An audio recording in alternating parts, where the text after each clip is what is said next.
still spinning on my end. What up? What up? Coop, how you doing, brother? It's going. Yeah, like I was just telling you, the Monday show took something out of me because that's usually my rest day and my rest time. So Yeah. I've been running since it's real. The grind is real. The grind is real. Let me pin this Patreon to the top for the people, so the people will know what we're talking about when we're talking about our Monday show. Yeah, yeah. Let's see. For those of you all who are just coming into the room, a lot of you have been asking, and Mike and I have also been talking behind the scenes for quite some time about adding a third show, and we have, but for a variety of reasons, we have gone the Patreon route, and we will get into that a little bit more later. But It was excited fun, man. It was fun. for what we got going on. Yeah, it was fun. First episode was fun. Yeah, it was real So, laid back. You know what I'm saying? It was real fun. We were kind of just vibing to some music and kind of going through our notes and things like that. I mean, yeah. I think we kind of came to better conclusions of how to rate some of the music just going through it and listening Mhm. to it and just kind of, going back and forth in that way. Shout out to everybody coming in the room. Shout out to all of you guys out there. Hope your Wednesday is great so far. But yeah, we got a lot to talk about though. But We I do. love the fact that, on the Patreon show that again we got the link up at the top.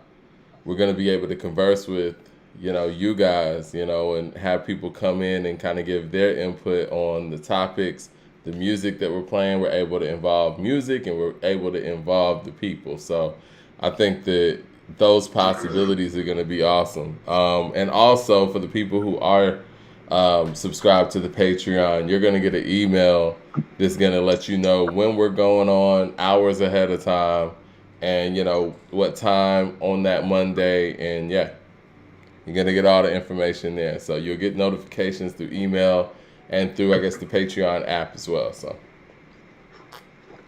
and for the people who are already on there and didn't check out the episode because I know there was some issues uploading it, just click that Dropbox link and you'll be able to see that episode from Monday.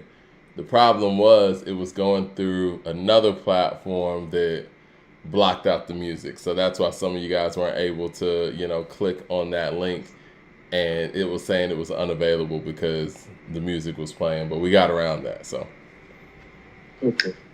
Yeah, I had a good time. I think it was very interesting because just the fact that we were able to play music to back up sentiment statements. I think it showed how the music really moves yeah. the subject and the conversation. And So honestly, man, I got to the bottom of, and I don't want to give away the episode because I want people to go check it out. But I got to the bottom of why I really wasn't as high on cheat codes after first listen. right, right. And me and Coop went through it, went track for track, and I think we both agree that cheat code starts off kind of slow, Hmm. and then it builds up some crazy momentum, and the momentum that it builds up is real heavy. I think that we just believe that, or I specifically believe that some of the things are just out of order, in my opinion. Yeah, I think that was more or less the Yeah, overall thought is that we spoke to the how the track sequencing really does affect it albums. does, And man. I mean, I think, we played Game and Black Thought's album on the Patreon show. And I think what we really found out is the power of executive production and how it matters in one album in terms of sequencing and another album in terms of editing. Like these things matter. There's been a lot of theories when it comes to the game, right? And what he should have done with 30 songs, or put out 10, 10, 10 throughout the whole year, or put out a double, whatever. I Hmm. like where we kind of deduced it to, where we were like, look, this should have been a Drillmatic album and a Drillmatic mixtape. Hmm. Because a lot of those songs, especially the ones that covered songs that were already notable, they sound mixtape-ish. For example, the Change the Game sample, Yeah. and I forgot, what that's the name of that No, song. I think it's called Change the Is it Game called too. Change the Game too? Yeah. Yeah. That and the record with Ross, like those are such blatant, granted, no one owns the sample, but some of those songs are so notable. If you hear somebody use, BB King's "Ain't No Love in the Heart of the City." You know what I mean? Like Jay-Z owns that pretty much. You know what I mean? Like Mm-hmm. "Heart of the City" is the song you're gonna think about when that sample's used, and I think that Yes. for a lot of those songs on the game's Drillmatic, those could have been on the Drillmatic mixtape.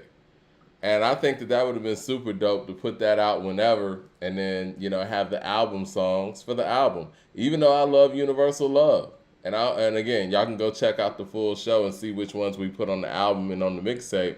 But I think Universal Love could have been on the Drillmatic mixtape as well. Yeah, I think like I said, the ability to play the music would just really gave us the definitely the ability to just have more clarity about what these albums really are and are not, and what to look forward to in some cases as well, and what separates some songs from other songs, even within the framework of one artist album. You know, Yeah, man, there with the like not super all great chat. songs are the same. Like one thing that I realized is that you know Aquamarine is more inventive than No Gold Teeth. But No Gold Teeth hits a hip hop aesthetic at the foundation of hip hop that Yeah, Aquamarine doesn't. They're brilliant in two different ways. You know what I mean? yeah, no, you're right. Man, there with the super chat says after a couple lessons, I think he means listens. The game's album is still midmatic. Funny you say still, because I honestly think that Drillmatic is more of an ode to Stillmatic than it is Illmatic. I could see that because I still think that we think that's. I mean, definitely up to that point, that was Nas's most diverse classic piece of work. And they keep calling it Midmatic in the chat, man. Y'all go listen to the show. We went over the songs that were heavy, man. There's some heavy records on there. Him and Cam Yeah. did work on Killers, and I didn't realize. I said that this is my favorite song on the album. I didn't realize DJ Paul produced La La Land. I knew you were going to talk about that. When I saw it, I was like, I that's had no probably. idea. I mean, I'm like, really? That sounds so That's, West Coast to me. but I mean, it's still right up your alley. Because as soon as I saw DJ Paul, I'm like, well, that's Mike's favorite song. So there we go. Now I did hear the 3-6 sample in OPP, and for the life of me, I couldn't figure out what it was at the moment. But it's Break the Law. I think it's Break the Law '95.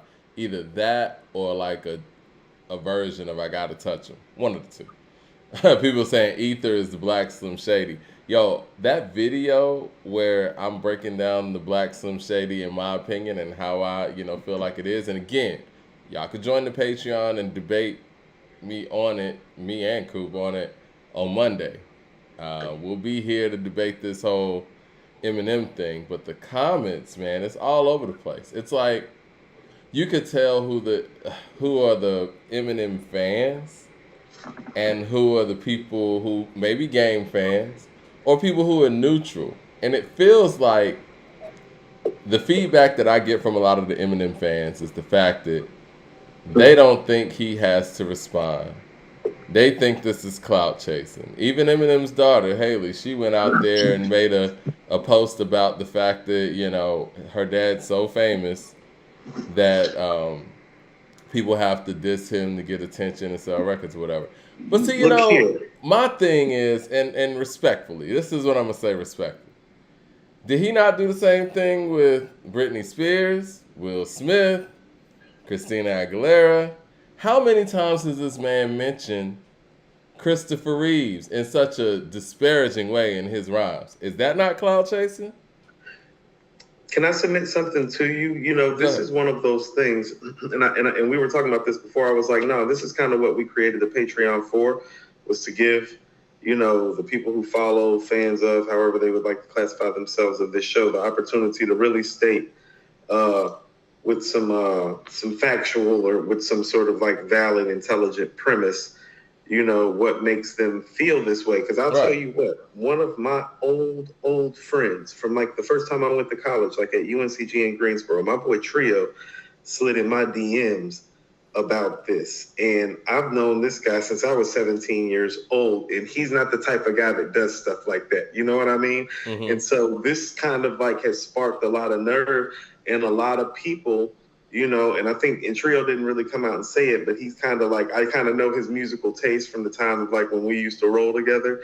And it's like, well, you know, it does look like it's clout chasing to some. And so it needs to be addressed in that manner.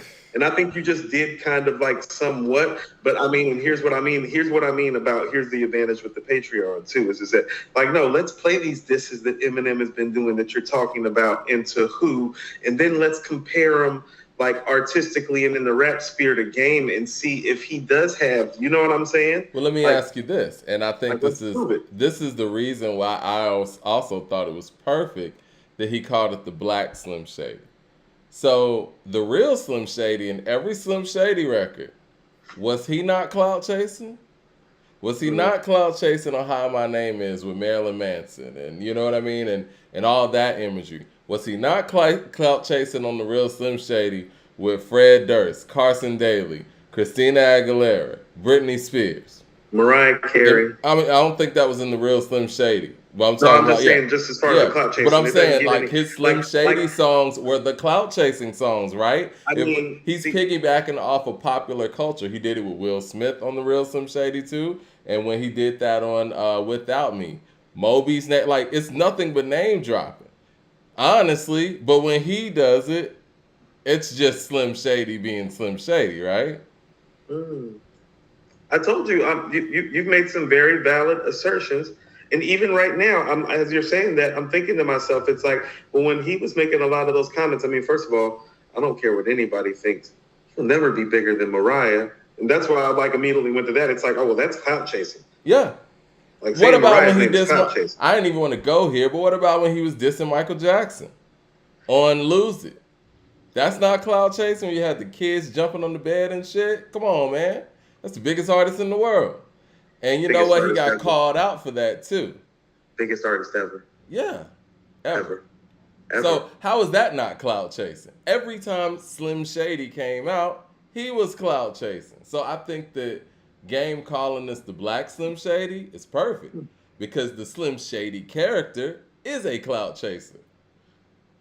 And he gets to get away with everything, apparently. Because you're making a very valid point. He could say anything in his lyrics. He could talk about, you know, raping his own mother. He can say anything in his lyrics. No one says anything. You know, here's the thing. The middling reviews about Drillmatic, though, is not helping helping diffuse the clout chasing claims, because here's the reality of the matter. Mm-hmm. And I hate to bring this guy up. Well, when that R. Kelly tape came out, part of what made us kind of forget was the fact that he made Chocolate Factory. You feel what I'm saying? I agree with that. Great music has a tendency to. I agree with that. It's just like athletes when they get in trouble. It's like, you know, like people forget the year Tom Brady got suspended for 4 games. Well, he also ended up holding up the Lombardi Trophy that year. So we kind of forget that he was suspended 4 games. On some BS, by the way. I mean, any way you want to call it. You feel what I'm saying? I feel you. It's kind of like erased from history. Right. And so what I will say is, and I said this on the Patreon show, and I believe I said it on the Friday show, where is the classic and the great stuff? Because I feel like if there was more classic stuff on this album, not great, not good, classic, that we probably wouldn't be having this conversation so much about clout chasing, because we would be talking about how great the album is. Like, think about it. R. Kelly dropped Chocolate Factory, and we stopped acting like he was a nasty bastard. We were literally stepping in the name of love. I want to refute that to a certain extent. I'm gonna go to these. Stepping in the name of love, you know you did. I'm gonna go to these super chats real quick. Nas the Goat says, "M always been a cloud chaser his whole career." Correct. Stillmatic says, "Born to Rap is underrated. That album is fire. I like Born to Rap too." Ohio K says, "M needs to come outside. This is hip hop. If you really that dude, prove it." That's all I've been saying. Stillmatic says, "People hating on the Game because he's a rap threat to Eminem." And that's where I was gonna go too, Coop, because I don't even think it really matters what the music sounds like, because a lot of people, even with this the Black Slim Shady song, they keep harping on the fact that it's 10 minutes. Who cares that it's 10 minutes? Is the song good or not? It's like they're trying to play on the short attention spans of the public, or try to flip it like he's such a fan that he's just so fanatic over Eminem he had to spend 10 minutes on him. Like, No, I it don't like doesn't that even play on matter it. what the 10, you know what I mean? I don't like the play on it. I don't like that play on it, but I do wish that it was more palatable, time wise. Like, I mean, I think like Nature of the Threat by Ross Koss is like what, 7 minutes 30 seconds. Mm-hmm. You feel me? But So see, this I is like feel three like or four even minutes. So this is about 3 or 4 minutes past like hip hop's greatest thesis statement, like recorded on wax, in my opinion. You feel me?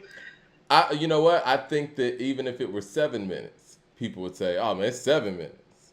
You know what I'm saying? Like, I think he had a lot to get out there, and even for it to be just a bait track, he got a lot out there. I don't like. Did you saw what Hit Boy had to say?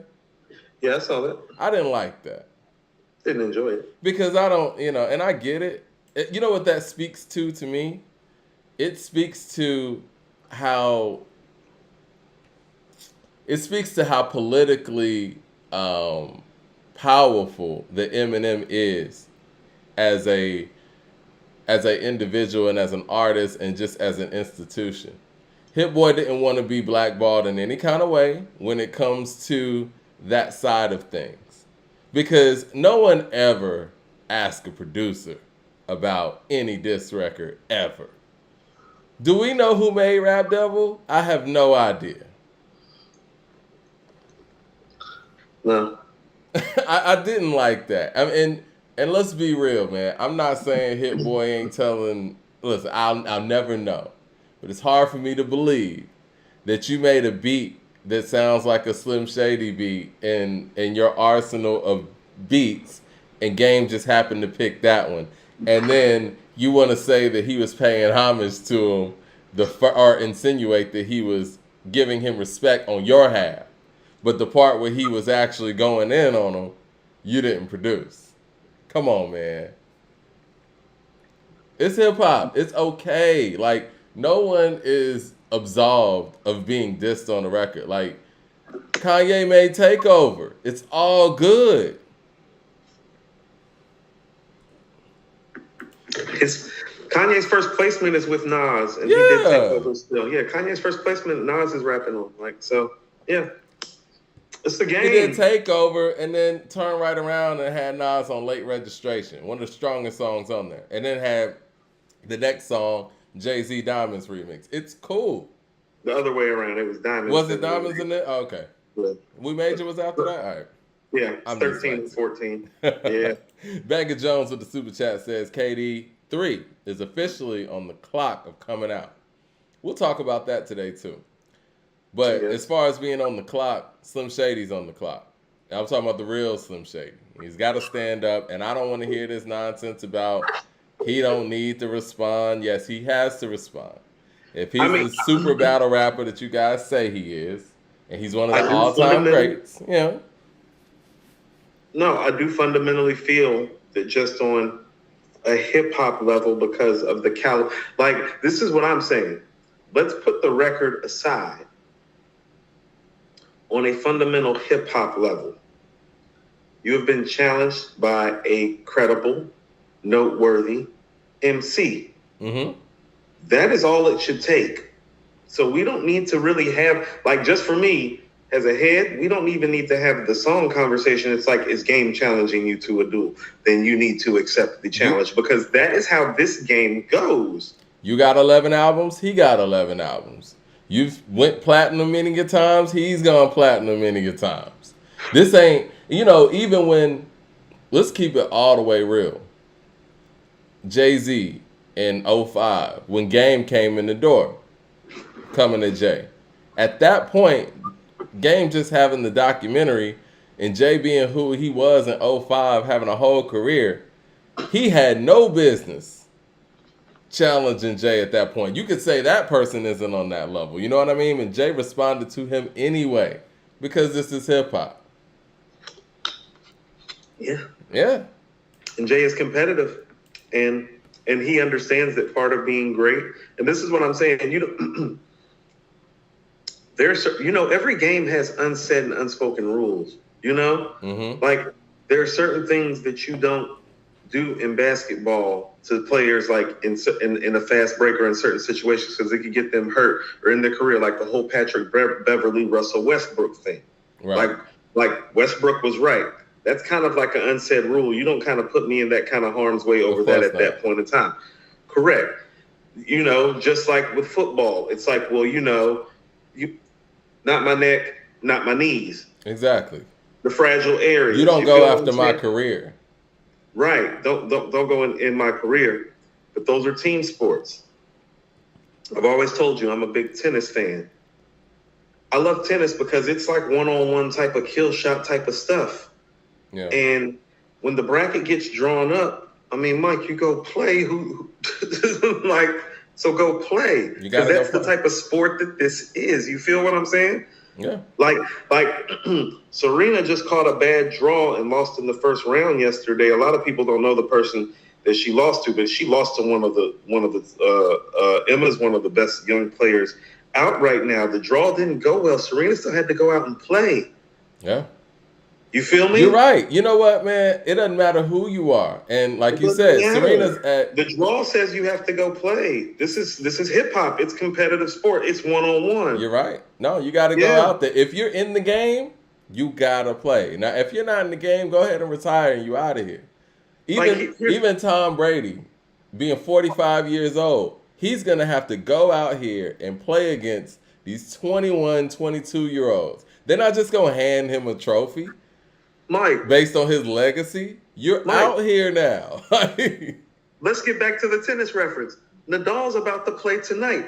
Nadal's been out with a tear in his ribs that made him pull out of Wimbledon. He was on the verge of winning his 23rd major and going literally 3-up on Federer and Djokovic, and now it's just one. He has to go out and play one of those young people you're talking about tonight. Yeah. You want to know why? Because he's back from injury. The U.S. Open's around the corner. The draw says you have to go play. Are you in or you out? You entered the tournament, right? You're a tennis player, right? You feel what I'm saying? You in or you out? You in or you out? Yeah. And so from that basic competitive level, that's what I mean. It's like, oh, well, we don't have to talk about the song. We can talk about the fact, well, this is hip hop, and hip hop kind of works the same way that tennis does. It's like, no. This is one-on-one. This is mano a mano. This is for sport. This is for draw. We rank people. And I know a lot of people don't love when we do that, but at the end of the day, there's nothing more head-to-head and competitive when artists challenge each other on the mic. This is one of the rare things that the genre of hip-hop has that other genres just don't have. You don't have an infrared. You don't have a Duppy freestyle. And you know what? I'm not a huge Drake fan like a lot of people out there, but I will respect the fact that Drake, time and time again, steps up to the challenge. And I laugh it off about the fact he was missing for a month after the story of Adidon, but he responded to Infrared very promptly with Duppy freestyle, and it was good enough for him to get some real heat coming his way, and he wasn't afraid. Right. Think about it. It got story Adidon on a push. Right. So here's the thing about it, and this is what I mean is that like you kind of play like in the bracket and in the tournament. Well, let's look at it like this.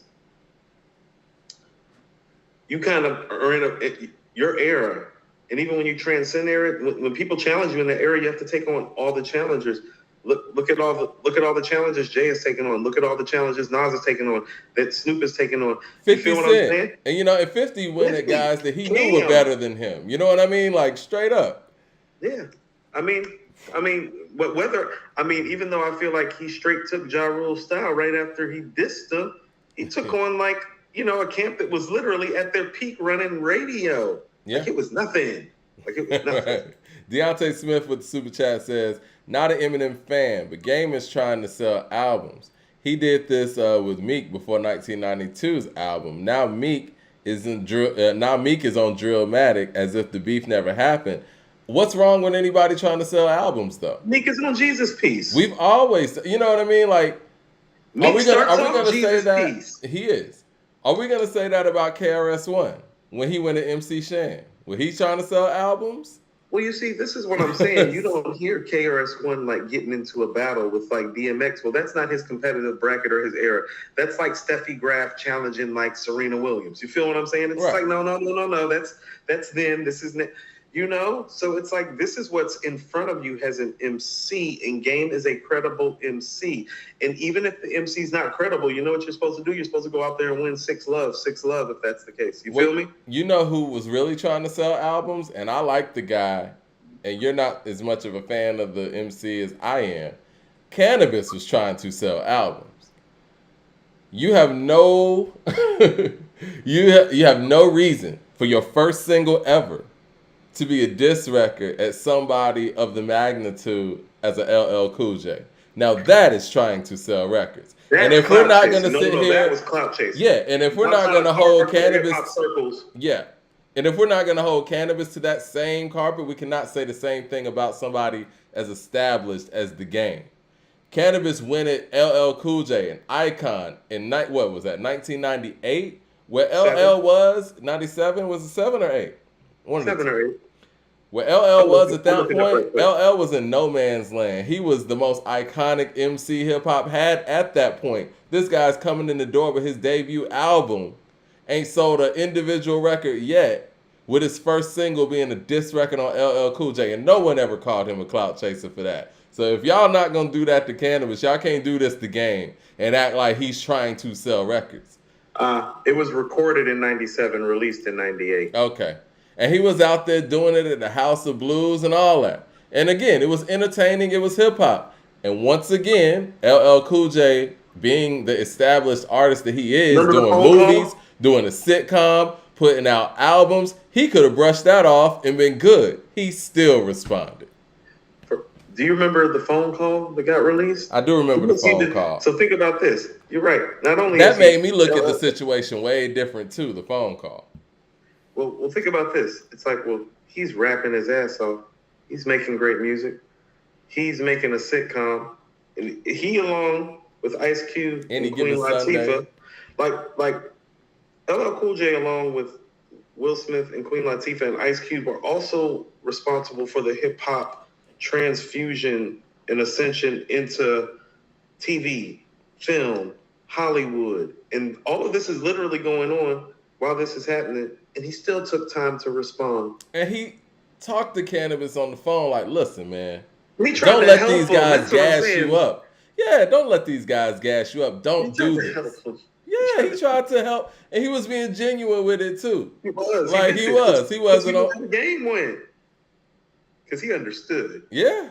Vincent Hughes with the super chat says, M's greatest victory was over Anthony Mackie. That's very problematic. It's true, too. That wasn't M, man. That was B Rabbit. B Rabbit is not a real person. So this is what I mean about how you play who's in front of you. So today I'm watching First Take. And part of the reason why I'm watching is because they're talking about Serena, because Serena's about to retire. Mm-hmm. And the guy opposed to Stephen A. starts talking about Martina Navratilova and Steffi Graf. Now, me personally, I always feel like the conversation for Serena being the greatest player of all time is between her and Steffi Graf. Steffi has 22, Serena has 23. The guy brought up the competition factor that Steffi and Martina face versus Serena. But Stephen A., like he said, is like, but she whooped everybody that was in front of her. Yeah. As in, it's not like she was like, oh, no, I'm Serena, so I don't have to do that. Yeah. You know what I mean? It's like, no, it's come one, come all. That's how competitive sport and one-on-one goes. And that's just it at the end of the day. It's not negotiable. It's not, well, I'm at a certain place in my career and this. Even when, think about this, even when 50 went at Nas like literally took a shot at him. Nas made a whole diss record telling him, like, don't diss me anymore, or I'm really going to have to diss you for real. Listen, man, 50 Cent had to take Checkmate.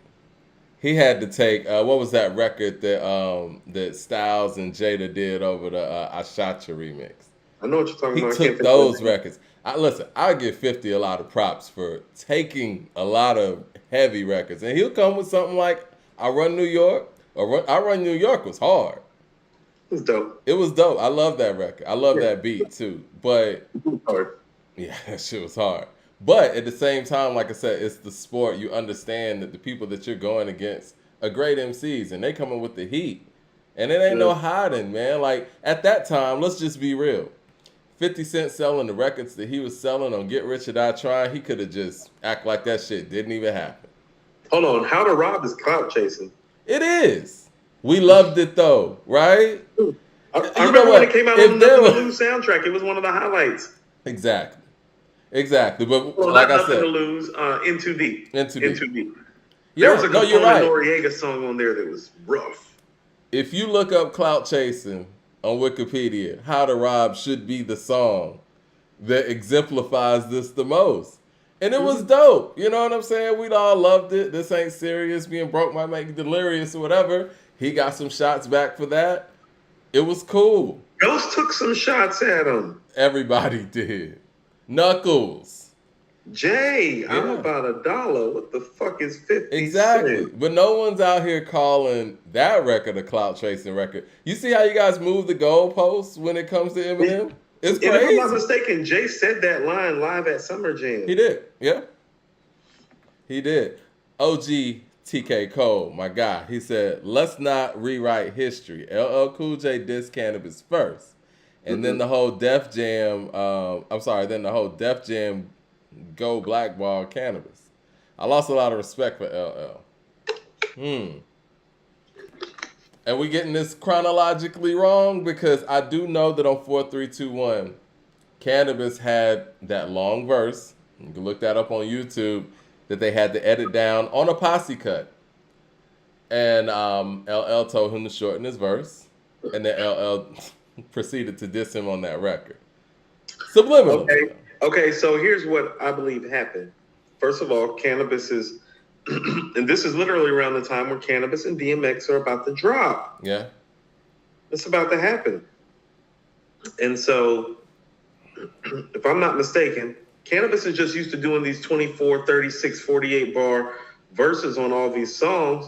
And I mean, quite frankly, L was just the first guy really to check him and be like, well, hey, fam. He's like, LL Cool J. Right. I'm LL Cool J. He's not Mr. Cheeks. No disrespect. You know what I mean? But I think Mr. Cheeks would even say that. Right. You're not going to go out here and Beast to the East me, man, on my own album. Right. And so L's just like, well, this is a posse record. We got Red. Yeah. We got Meth. Yeah. We got X. We got me. Like, everybody else got 16, fam. So give me 16, please. And that made him write some shady shit in there. And so when L heard the shady shit, then L went and wrote what he wrote.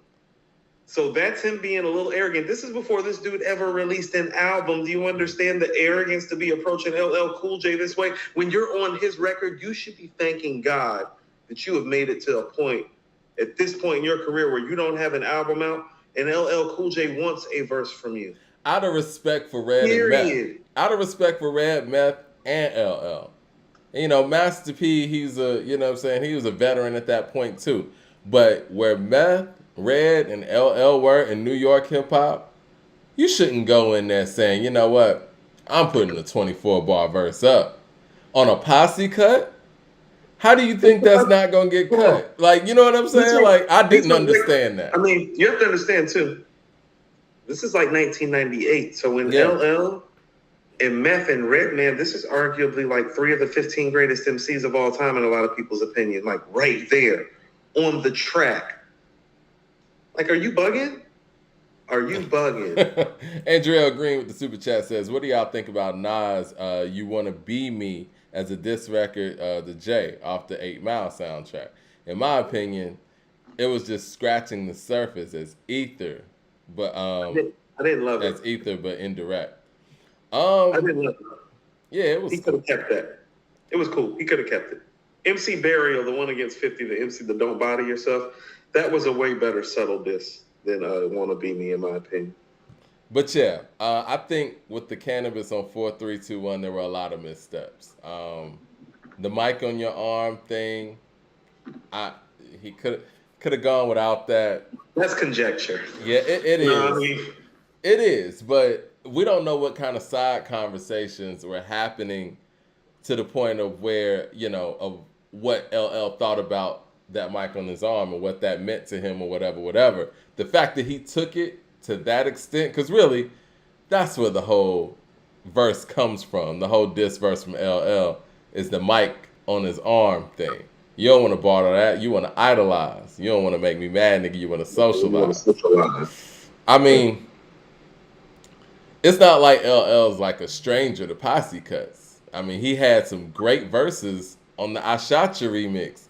He didn't come at Prodigy or Keith Murray or Foxy. Well, maybe some people might think somewhat, but go ahead. Okay, no. But you know what I'm saying? So I think it was the cannabis thing was kind of like, no, this is a little bit too much, and I agree. I think,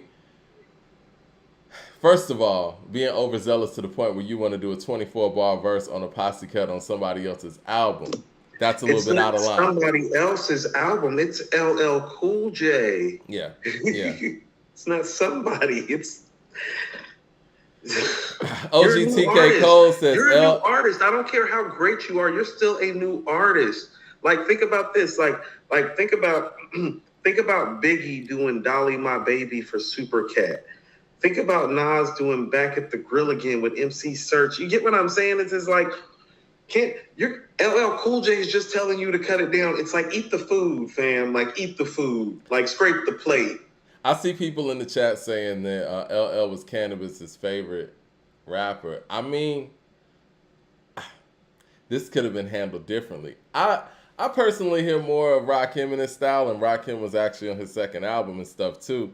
But I feel like if LL was your favorite rapper, after listening to that phone conversation and LL telling you, this is what LL said in the phone conversation for people who haven't heard it.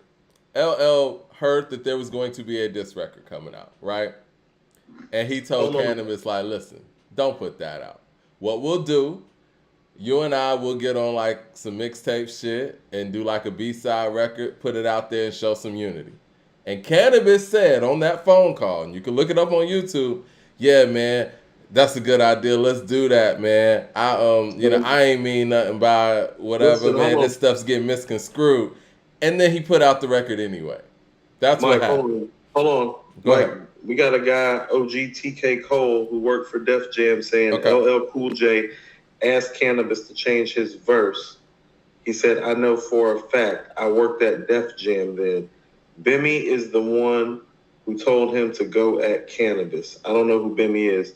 Man, LL Cool J asked Cannabis to change the verse. Cannabis did it. And then LL Cool J dissed him. SMH. I love LL. Yeah. This is just him talking in the chat. That's why he's putting it in all caps. I see him. We see you, OGTK. I see you, OGTK Cole. Yeah. And I know he's a music insider, so I love your insight. Now, let me ask you this part of it. In that phone conversation, did they not come to terms where Cannabis said he wasn't going to put out the record and put it out anyway? Did that happen in that way? Or are things out of order in the timeline on that as well? Bimmy from Supreme Team. Right. Okay. All right. Okay. Andrew Green with the super chat says Jay was spitting on right. That's clean shit. Andrew Green says Jay was spitting on Blueprint 2 diss to Nas. To me, it was better than Takeover with the bars, but the playful, corny Austin Powers hook kills the vibe. Agree?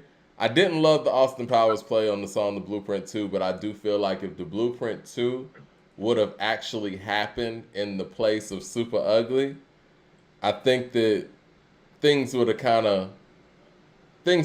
out a little bit longer. I'd say that. Nas would have had to come with another record. Will T says Mike is wrong. Where am I wrong? I want to, we want to get this correct, and that's why we got you guys here. Yeah, I mean, we're for the people. That's why it's like, we're not gonna sit here and talk about what we know is law. I just know how I heard things. You know what I mean? And I'm not throwing shade like shade's been getting thrown at us by other rap media publications here. But part of why we are who we are is because we truly do involve you all and want you to feel comfortable in this space to like share any facts that we're not privy to with us, so that the truth can be the truth and be documented that way.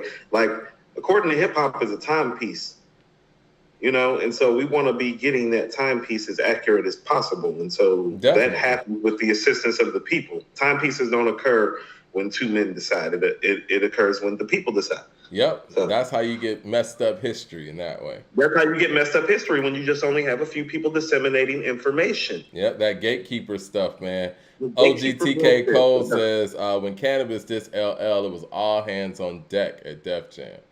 So, all right, I'm glad we're kind of going down this route, right? I like it. I like this route because we haven't had this conversation about this individual, you know, back and forth. I know, all right, I would be remiss if I didn't bring this up. But Cannabis seems to believe that Eminem wrote The Ripper Strikes Back for LL. Is there any truth to that, OG? I want to hear this. Call the paramedics and tell them that he pathetic his lyric and go ahead. He's talking. I'm just shouting out TK Cole stuff. Leo Cohen had all hands on deck at Def Jam when Cannabis dissed LL. Right. I mean, because even the whole... And when Cannabis said that, though, I was like... What a vault is supposed to do, protect his assets. Of course. When Cannabis said that, though, the first bars that came to my mind was that, call the paramedics and tell him that he pathetic, his lyrics ain't energetic, he's sweet as a diabetic. It was like, I don't know, man. I don't know. I don't know. I'm going to tell you what, I was having a conversation with somebody and I was telling them, it's like, well, that's my outside perspective. You're on the inside of that. And I said the inside information outweighs my outside perspective, even if I feel like my perspective's accurate. I'm going to take what you say from the inside than what my outside perspective is, even though I feel like my perspective is strong. Whoa. I see something here. OGTK Cole says, no, there's no truth to this, but LL did not write it. Well, damn. Well, who wrote it then? I was going to leave it out there like that, but since you ask. Fuck that. I don't play those types of games. We don't play that shit. Since you ask. No, since we already here. Since we're already here. No, since we 3 to 5. Right. Yeah, send us a DM on IG or something. We might need to discuss this on the Patreon show or something. That's a whole problem. That's very problematic. I'm at a loss for words right now. But all that being said, I just got okay putting the Biggie shirt back on. Why does this keep happening? Eminem's got to respond to this record. Because again, if Cannabis can go out there with his first single, dissing an icon like LL Cool J. Give me some of the bars from The Ripper right quick. Like, what's the wordplay look like? Ask Cannabis. He ain't understanding this because 99% of his fans don't exist. Say that. Some lyrics is a house party where you could battle some clown. On top of all that, I beat your homeless ass down. Heard that convicted rapist on your record too. OG said I should have kept my mouth shut. Yeah, it's cool, man. Yeah, it's all good. I mean, we could go on a cliffhanger. I don't know.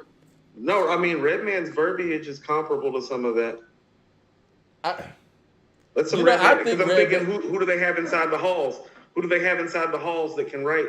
Because here's the thing about it. That's write a rhyme a day, Redman. You feel me?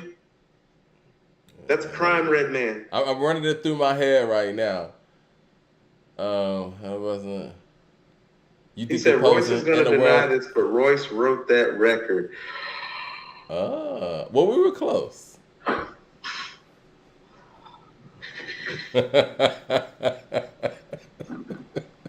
What? Oh my God, man. I didn't know this show was going down this route. You ready to talk about this Verzuz thing? No, I want to talk about that. I want to talk about that and only that right now. What the fuck? Oh, God. Okay. So when he says all hands on deck, he means all hands on deck.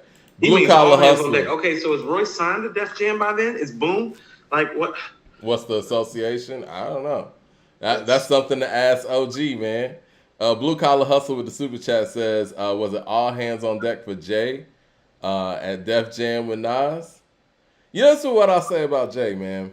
And again, I think Jay had his own wing, kind of like Irv did. But see, like LL's different, man, because LL made Def Jam. LL He built the building. And Built the so, building. and Leor was there too. And so the level of respect and adulation that they have for LL and upholding him, I'm sure, is very different.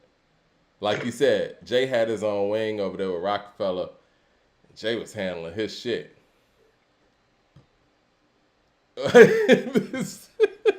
This has become a classic show right away, without words. You know, he said Royce is going to deny this, but I hope Royce is seeing this and, you know, at least gives us a little bit of insight. Because I don't know anything, man. This is all... Share the cannabis. Oh, this is the thing, man. If all of this is true, right? And I'm not saying OG, you know, it's lying or anything like that, but let's just say hypothetically all of this is 100%. That's a lot of people ganging up on one man. That's okay. So this is what I mean about like Nas beating the machine a lot of the time. It's like it's hard to beat the machine. Like you literally got to be like the best. OG says Royce and Sauce Money was writing a lot of those later LL Cool J hits.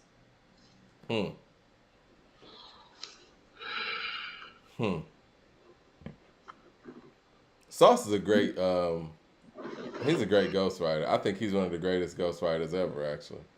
Didn't he write I'll Be Missing You? He did. It's pretty far up there.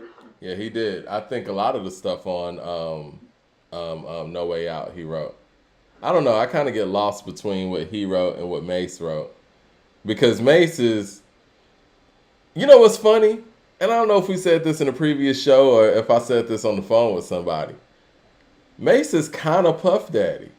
Like that whole image that Puff Daddy has as a rapper, that's Mace. Mace was shit, yeah. You know what I'm saying? Yeah, like, yeah.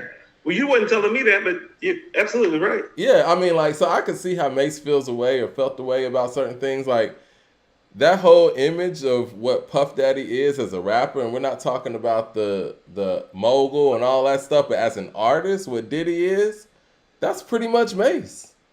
Every record that Diddy made as a rapper, you could see Mace making. The Neptune record, the D, the I, the D, the D. No, that's straight Mace. Straight Mace and Bethel. Ethan Hill with the super chat says, 50 Cent said last week he wrote Paradise for LL. Whew, man, y'all coming with the heat today, man. Man, y'all coming with the heat today, man. Don't ruin. Did he have any ghostwriters from 85 to 95? Because that's where literally 95% of his classic stuff lies. Well, I'm gonna say this, and I think you and I have spoken about this before.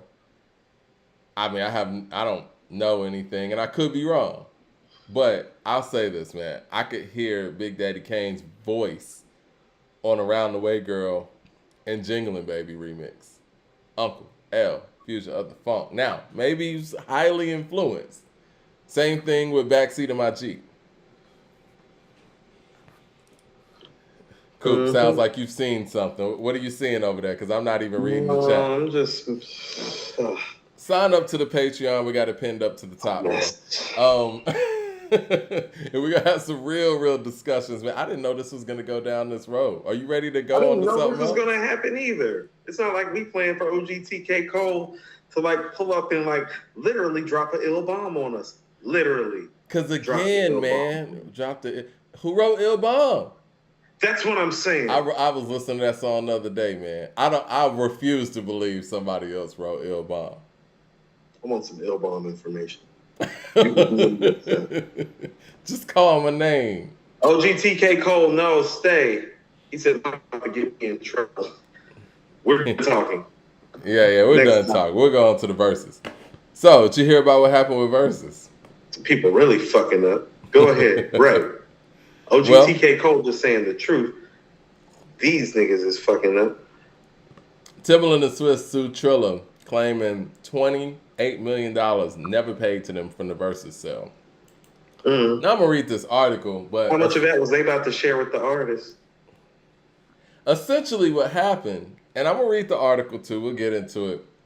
They're saying that they weren't paid for the sale. So, if that's so, how did Triller actually stream their verses if they never paid them for it? You know what I'm saying? So that's like, let's just say we sold our show to Revolt. But Revolt said, you know what, I'm not paying you yet. But our show is streaming on Revolt anyway. How does that happen? You know, we've been talking about disc records. I'd like to bring up an underrated disc record. What's By that? Snoop Dogg. It's called Pimp Slap. Pimp Slap? Pimp Slap. Don't get Pimp Slap. Somebody said Back to Triller's you, broke. Mike. Okay. Well, let me go to this article real quick. Actually, I see a super chat, and then I'll get to the article. Man says, that's what happened when you sell out the culture. I have a different perspective on it. We're going to get there. Basically, it said 18 months after Timbaland and Swiss sold their popular Verzuz live stream series to Triller, the two are now suing the social media platform allegedly for failing to pay them a whopping $28 million that they are still owed from the deal. Triller is a TikTok service. We know what Triller is. It says, but in the lawsuit filed Tuesday in Los Angeles Superior Court, Timbaland and Swiss say that Triller has failed to actually pay the company it purchased. Wait a minute, how does that happen? Okay, after initial payments last year and early that year, the pair of hitmakers say that the company has refused to hand over more than $28 million that are still owed. Defendants have failed to refuse to respond to the plaintiff written notice and demand for payment. The pair's lawyers wrote in a complaint. To date, defendants have failed to blah blah. All right. Let me go to the next part of it. Wrong part. Sorry about that. Okay, here we go. In a statement on Tuesday, Triller called the lawsuit truly unfortunate. This is the part that got me. In a statement Tuesday evening, Triller called the lawsuit truly unfortunate and said it hopes that it was nothing more than a misunderstanding driven by lawyers. We do not wish to air out dirty laundry in the press, but we have paid Swiss and Tim millions in cash and stock, the company wrote. No one has benefited as much from Triller to date. Triller has helped fuel Verzuz to new heights, making it a global cultural phenomenon it is today. Wow, hold on. Triller's taking credit for making Verzuz what it is. Do you remember what the first Verzuz was on Triller? Because I don't. All the ones that we remember were before Triller even got involved. They sat there and took credit for making Verzuz a global phenomenon. Well, in short, I think it was an update too. Let's see, I got it right here. Triller says that they have paid over $50 million in cash and stocks to Swiss and Tim to date. And they claim that the duo had 50. How much? They said they paid them $50 million. A piece? Probably together. 25? Yeah. So, and they said taxes? No, taxes. So 25 million. And then they got to split that 25, which is about 12.5. And they're saying that the duo have not met thresholds for receiving additional earned out payments. So that's what it is. I think that the quote unquote incentives is what they're suing for. You see, at least the mafia is organized, okay? Okay, at least the mafia is organized. You see, when you get involved with the mob, at least there's an organization, there's a structure. They don't have any organization or structure with who they fucking with. They just got bent over. I don't even We've been think that's what saying, it is. You know my theory, and I'll go over my theory again. Shout out to the 400 people in the room, man. And I know my man Mikael said not to do that, but I want to shout out to the people in the room. Look, my theory for the people who haven't been following our show since the beginning, I don't fit. What do they own exactly? they don't own nothing. I personally believe that the owners of quote unquote Verzuz, and hit the like button, everybody. We getting heavy in here. The owners of Verzuz are the major record labels, the publishing houses, the people who actually own the music, right? And so it's kind of showing here. That's who Triller paid. Triller's telling y'all, man, I know who I paid, God. I know who I paid. They were supposed to break y'all off. And I guess they didn't. Whatever. That ain't my fault. Because really, when you think about it, what do you really own with Verzuz? If you don't own the actual music, right? Swiss and Tim don't own the music. What's stopping Bun B and Big Boy from just saying, you know what, we're going to get our following and we're going to go on Instagram Live and just start playing Outkast and UGK records and do our own verses? What's stopping that from happening? And I honestly feel like, let's just say hypothetically, them niggas did go rogue and went out there and started a company like this and was playing all these, different artists' music. They would have all kind of lawsuits out there, not just from the publishers, but from the people who sampled these records. You know what I'm saying? Like, how did you actually sell a company when you're using nothing but music you don't own?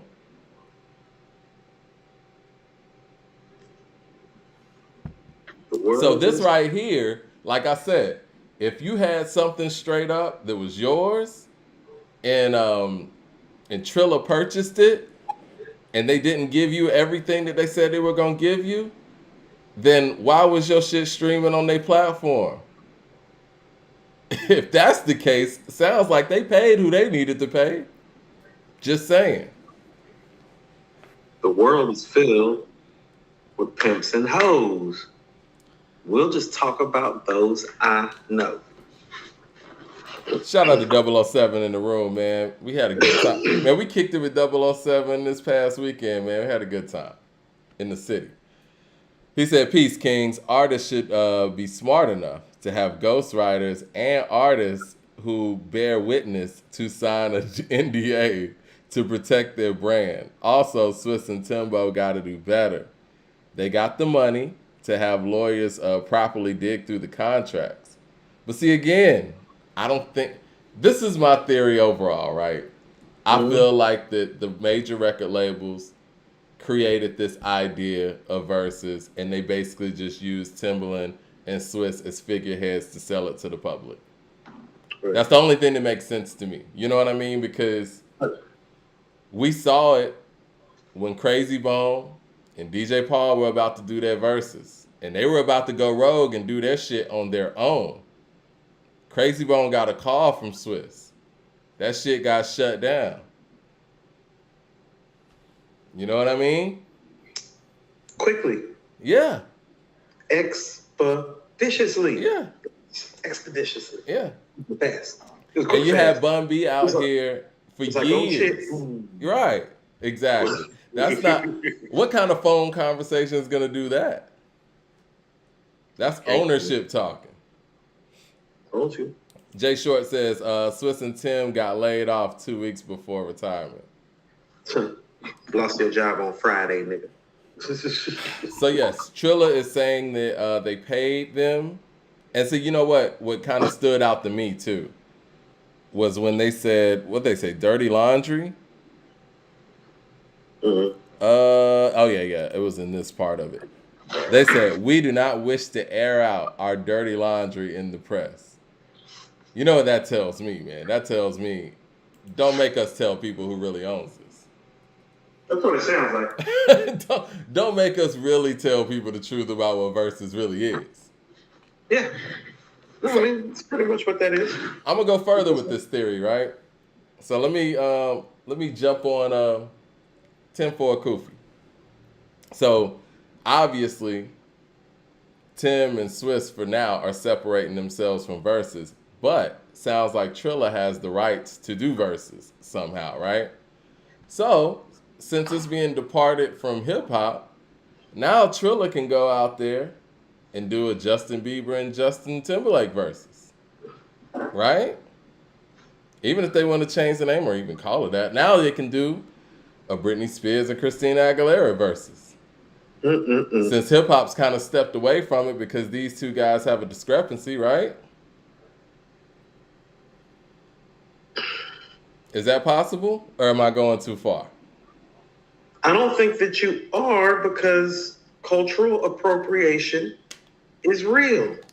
And what do I keep telling you? You have to be more mindful about the people who you delegate power and infrastructure and even the ideas to. Is that you've been speaking about the politics and the possibilities of what it could be behind the scenes for some time. Okay. Mm-hmm. I've been speaking more to the cultural and foundational aspect of, like, how did it end up in the hands of Timbaland and Swiss? And I told you, it's like, because those aren't the guys that should be, like, really, like, our gatekeepers of this in this format in order for it to stay alive. And so, you know, your theory and your thesis is a little bit longer than mine for once, because it's usually in the reverse. But although my thesis and my idea is briefer than yours, like, the outcome is the same, which is they fucking up. They took it. They fucking up. They took the whole Verzuz format. Now they own it, right? Because they fucking up, though. Right. LP says, right. All them dinners with Hov and ain't learned is shaking my head. I mean, shaking my head. I think they got what they wanted. This is how appropriation happens. You understand? Yeah. They find them a black man or woman that's just hungry enough and greedy enough, even though they're already extremely rich to the point that you could call both of these men wealthy. They're still greedy enough that white entities, not people, entities, as in the organization, the company, the corporate structure, the institutional racism, the systemic racism, the mark of cultural appropriation in our entertainment and music business. This is how it happens. They go find Swiss and Timbaland instead of going to find KRS-One and Nas. No, they're not put them in charge of nothing like this. You feel what I'm saying? Yeah. So that's what I've been trying to, like, mark. Like, this historically happens to us in every framework. Pay attention to when it's happening in the hip-hop framework. This isn't me being a hater. I just know how the motherfucking game gets played because I'm a real player. I think we called this, though, man. We called this on both sides literally years ago now. I was like, I don't like them being in control or dictating shit. And you were like, hold on, how are they dictating anything? We're both right. Yeah, because the thing is, man, with me, and, you know, I kind of have a lot of experience when it comes to streaming and music and, you know, even with us and our Patreon, and just knowing what you can do and you can't do online when it comes to sync licensing and publishing and all that stuff. I'm sitting here looking at the Verzuz, especially in its primitive state. I'm like, how are these guys able to do this? And not only how are these guys able to do this, how are the actual artists not able to do this without them? That was the part that really got me. Mike. Yeah. OGTK Cole said he needs a back channel to me or you ASAP.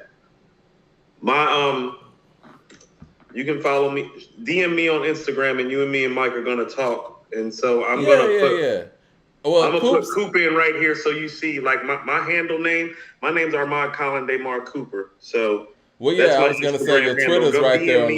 Go DM me on IG, and I'm gonna tag Mike in, and we'll talk on the back end. And if you're on Twitter, I'm sorry to interrupt, but go. No, I was just gonna say, if he's on Twitter, Coop's Twitter is at the bottom of the screen too, at Coop_A2HH. So he could probably, you know, inbox you there too. Or if you want to inbox info@accordingtohiphop.com, we get that too.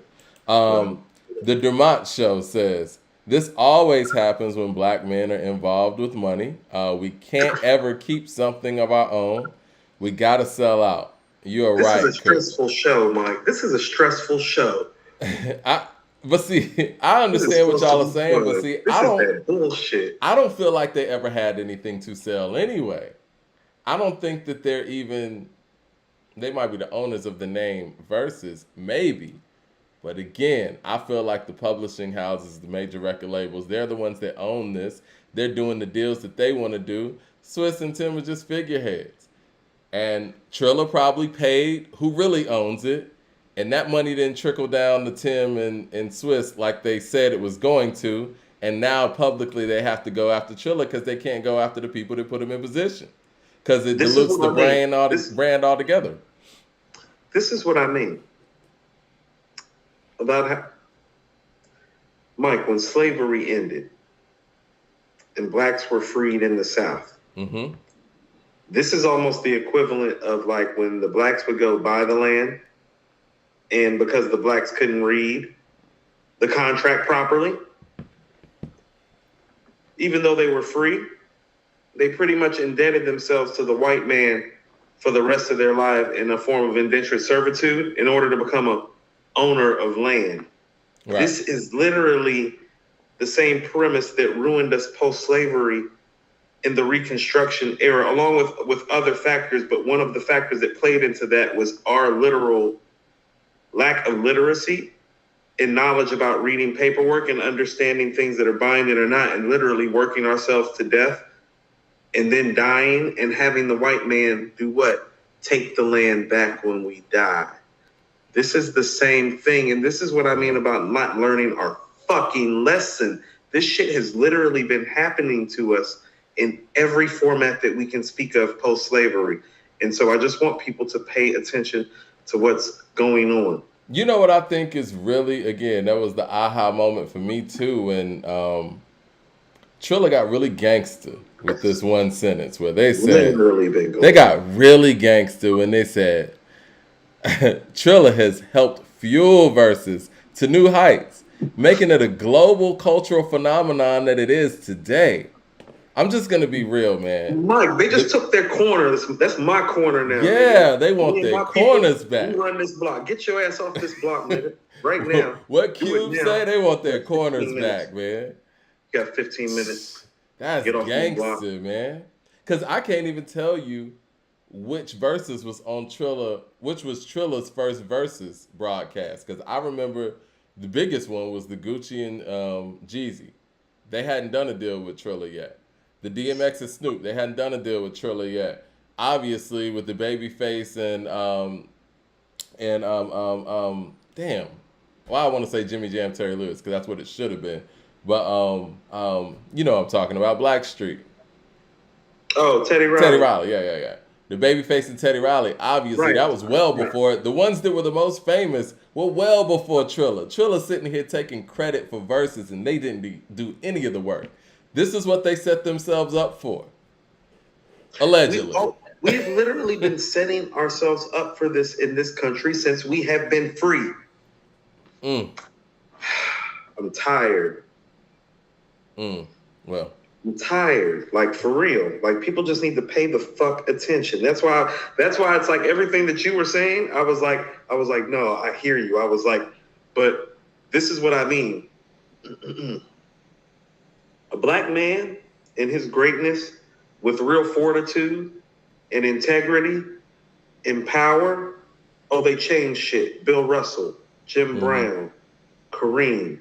Those are real gatekeepers. You feel what I'm saying? That's why when these dudes got chosen, I was like, we can't get Chuck D to run this shit. We can't get Chris to run it. You feel what I'm saying? Not these guys. That's all I was saying from the jump. And this is the evidence. Jay Short with the super chat. They will get you culturally appropriated out here. And while our culture is getting appropriated, they just trying to sue so they can put some more money in their fucking pockets. They don't even care. Right. What about the artists, right? Right. Like I said, Mike, you ain't heard them say nothing about. Have you heard any artists talk about the money that they've made other than their streams going up? Right. And I bet you Swiss and Timbaland think that that's enough because they have even with the streams, idea. This is the definition of cultural appropriation and systemic and institutional racism manifested in the music industry. It is literally how this shit happens. The streams don't pay a lot. And your streams going up for a day or so That's not. Yeah. Jay Short with the super chat says, Mike, I think the plan was always to move versus pop with Swiss, and Tim knew that. And this lawsuit is them trying to save face.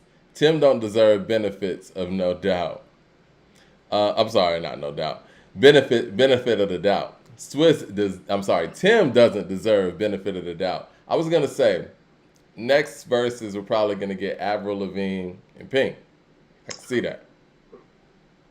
Now it's wide open to do that because again, let's just say Triller's like, look, maybe we need to move away from the hip hop stuff because if we do hip hop without Tim and Swiss involved, then it's not going to do well because people are going to want to support Tim and Swiss. So let's just change direction altogether.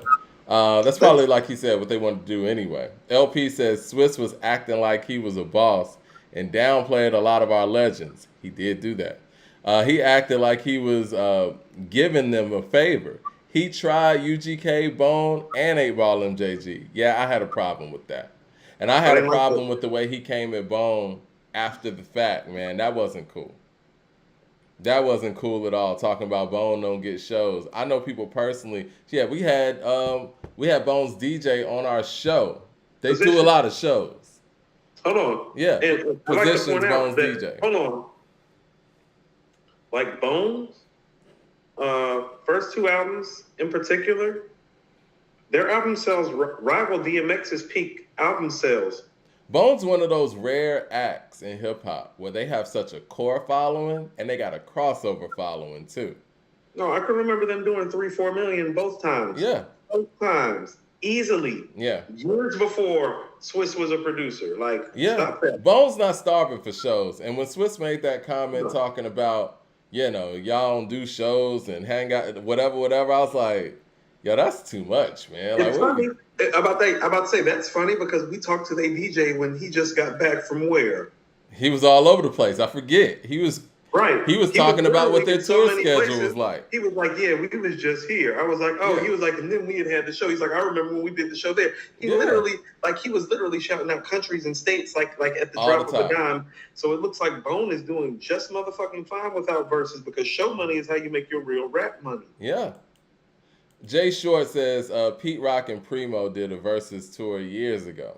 It's true. They did. LP says 60% of the worth is lost by the second generation coup. They don't take it back.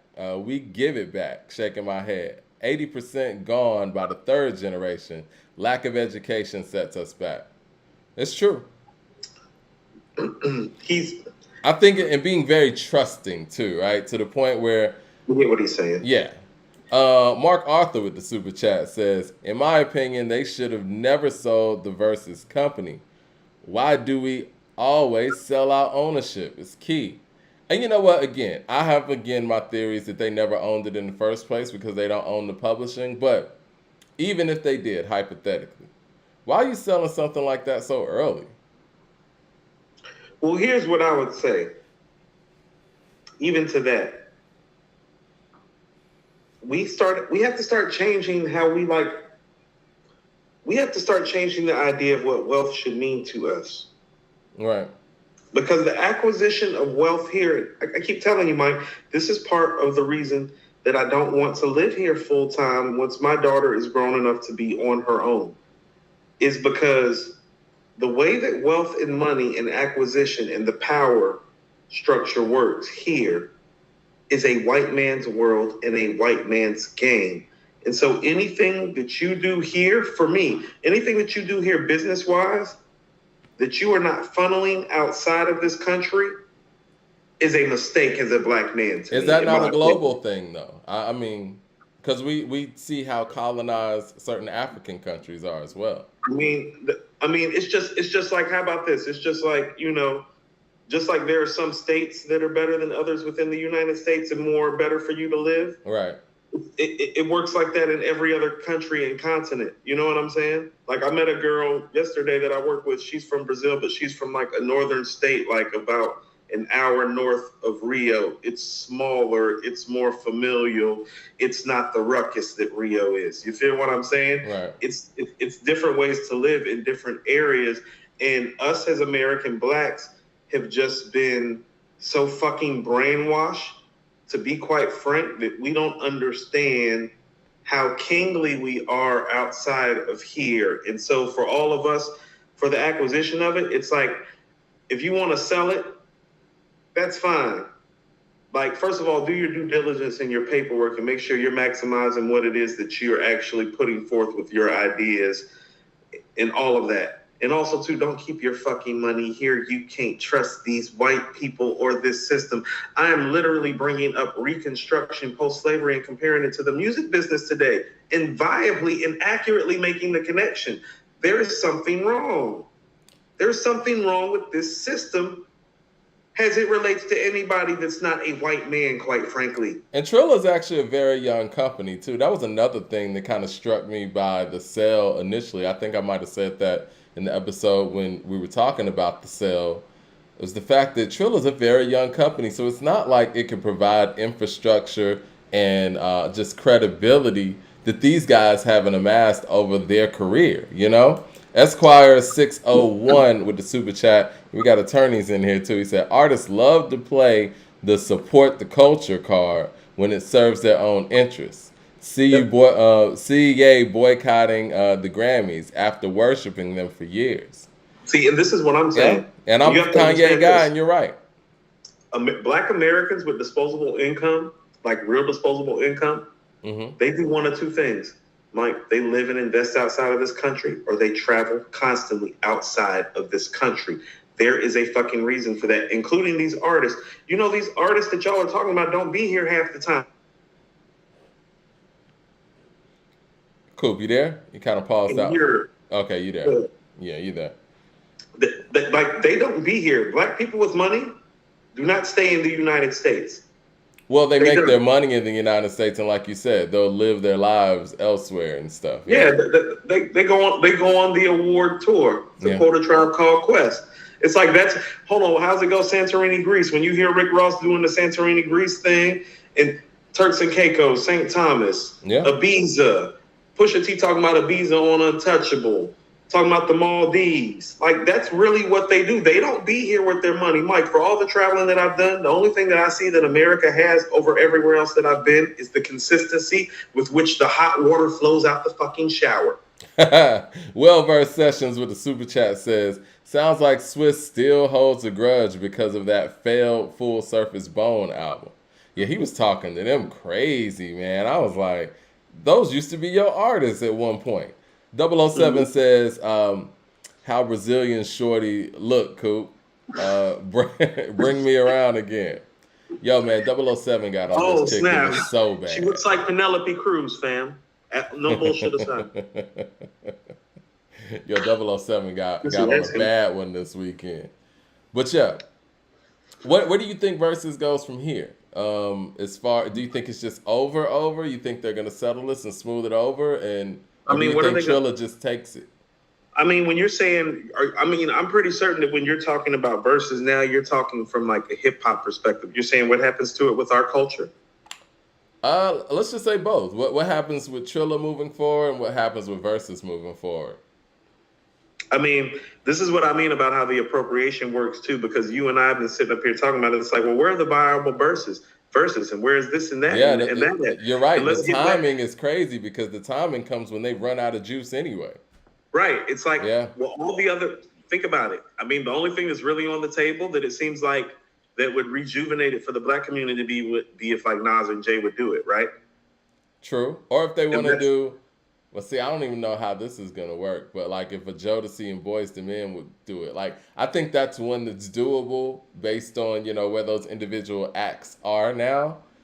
But I don't know if that's big enough. Yeah, I don't know. I don't know if that hurts me to say that that's not big enough. That's crazy. That's Jodeci and Boyz II Men, man. My family grew up like literally knowing Jodeci. Yeah. Like, we're from Charlotte, so it's like, how you think that makes me feel? They're still my favorite R&B band of all time, obviously. Like, I'm biased. My cousin who taught me about hip hop was their first backup dancer, along with another nigga named Silky. Like, they're the best R&B group of the '90s, in my opinion. Not even a question of that. I would say the only other question would be In Vogue, but No, In Vogue's better than Jodeci. Yeah. All four of them can sing. I agree with you, but when it comes to Jodeci, They have two singers, a writer, and a producer.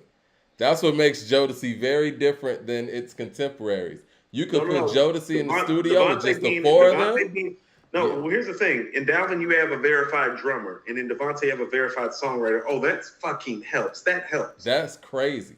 You But could lock those guys in the studio and they could come out with an album. how about this? You want Everybody to know else what it has is? to It's get like help. it's like this. Never has anybody trotted out for Hall of Fame vocalists like that, I agree with you except for the Temptations. Singer for singer, In Vogue is probably the strongest singing group vocally. Ever. It possibly is because Between them and the Temptations. because not only has every single member sung lead on an important song for the group, whenever any of them have to fall back and sing backup, they have perfect harmonies on top of that. Well, here's the thing about it. Okay, so this is what I mean about the singing. And this is where they even separated themselves from the Temptation. Well, all four of those girls can sing alto, tenor, or soprano for you. Yeah, it's crazy. You know how rare that is? All four of them can sing alto, tenor, and soprano. Like, no group has that. Otis ain't singing lead, and I say that respectfully. You know what I mean? I mean that Because Otis respectfully. started the group. There's not four singers in any group in any sort of history that can sing alto, tenor, and soprano, and then switch flawlessly from lead singer to backup singer to a motherfucker just riffing at the back end of the record. No, They like lose nothing when any of their members are singing lead. Like you could go to all of their singles, and you'll be like, damn. They lose nothing. Damn. They lose nothing. It's never Damn. like, and I'm going to bring this group up because they have a clear star in Destiny's Child, right? If somebody else other than Beyonce singing lead, it's a whole different group. If somebody in the Jackson 5 is singing lead other than Michael, like when Jermaine was singing lead on a lot of those records that unfortunately, Motown didn't put out, they were good records, but they sound like a whole different group. With In Vogue, you lose nothing. Hey, here's all you really need to know about how dope they are. Their biggest star is Dawn. That's their worst singer. You think Dawn was the worst singer? I think she had the biggest star power, but She's the biggest star. She has the worst voice, but that's not saying much. She had the most unique unique voice. She still outsing almost everybody else in that group, though. Yeah, she's the worst singer. She's the funky diva. She's the funky part of the diva. True. Adriel Green with the super chat says, y'all do remember the Ron Browns got blackballed for Jay after Ether. Hit Boy ain't trying to let Interscope Machine do the same to him. And this Ron Brown's got pop champagne off and then he disappeared. Well, see, I've always thought that DOA was more so about him than T-Pain. You know what I mean? Like, I don't think Jay was coming at T-Pain like that. And, Jay would never say this because he never wants to make Ron Browns prominent in that way, so he's not going to speak of his name. But Ron Browns was going off of the moniker Ether Boy. He had to go. Ether Boy. He was around here calling himself Ether Boy. You're like, nah, man, we can't have that. Dante Smith with the super chat says, Coop is right. Either Jay versus Nas or Beyonce versus Rihanna can save Verzuz. That's the one. That's the real hitter. That's the real hitter. Neither one of them are happening. Jay's not going to compete with anybody, and Beyonce's not going to compete with anybody. Now, what about this one? Because both of these guys said they would do it. What about Chris Brown and Usher? Did they say they would do it? They said they would do it. We need to pull up on that expeditiously. They need to make that happen. Now I told you Usher on the tiny desk is up here doing nice and slow in my way, and I'm like, it's 25 years later. I was in high school. It still sounds great. That was my freshman year of high school when My Way came out. I'm going to see Usher in Vegas in September because we pushed that trip back, right? So Usher's a great performer still. But you don't want to perform against Chris Brown right now at his age. He's like 10 years younger. It's not right. No, I don't agree with you. Usher's only a few years older than us, and he's still got something in the back. He's great. No. It's different when you're 43 and you're 33. It is. No. This is what I'm saying is that. And not to mention, Chris will be a better dancer than him in his prime, too. He's a better dancer than him. Yeah. Nowhere near a better singer. But that's it. That's big. He doesn't have the better songs. He doesn't have the better songs. He doesn't listen to this. He's not that much better of a dancer and a stage performer. He does not have the songs. Okay, I'm with you on the song. Like because Usher's songs, people are literally going to know. How about this? How many Chris Brown songs do people really know word for word? Because I can think of about 10 to 12 Usher songs off rip that when he drops them, people are going to know every word. Chris got a lot of music. What do y'all think in the chat? I want to see what the people in the chat got to say. You're going against Usher. Yeah. You got to play your best shit. I want to see what the people in the chat got to say. Let me go through these super chats real quick. Jay Short says, Tony washes Jodeci in a Verzuz. You might have to count. I love that matchup. I love Tony. You might have to pull out some Raphael Sadiq stuff to do that, though. And that's very possible. Hold on. Think about this. Like, this is what I'm saying. Like, you don't have to call. You Got It Bad, Confessions, Let It Burn, My Way, Nice and Slow. You make me wanna, like, these are all word for word songs people know the words to. You can go back to his first single, Think of You, All the Time I Think of You. I don't know if that's gonna age well against Chris.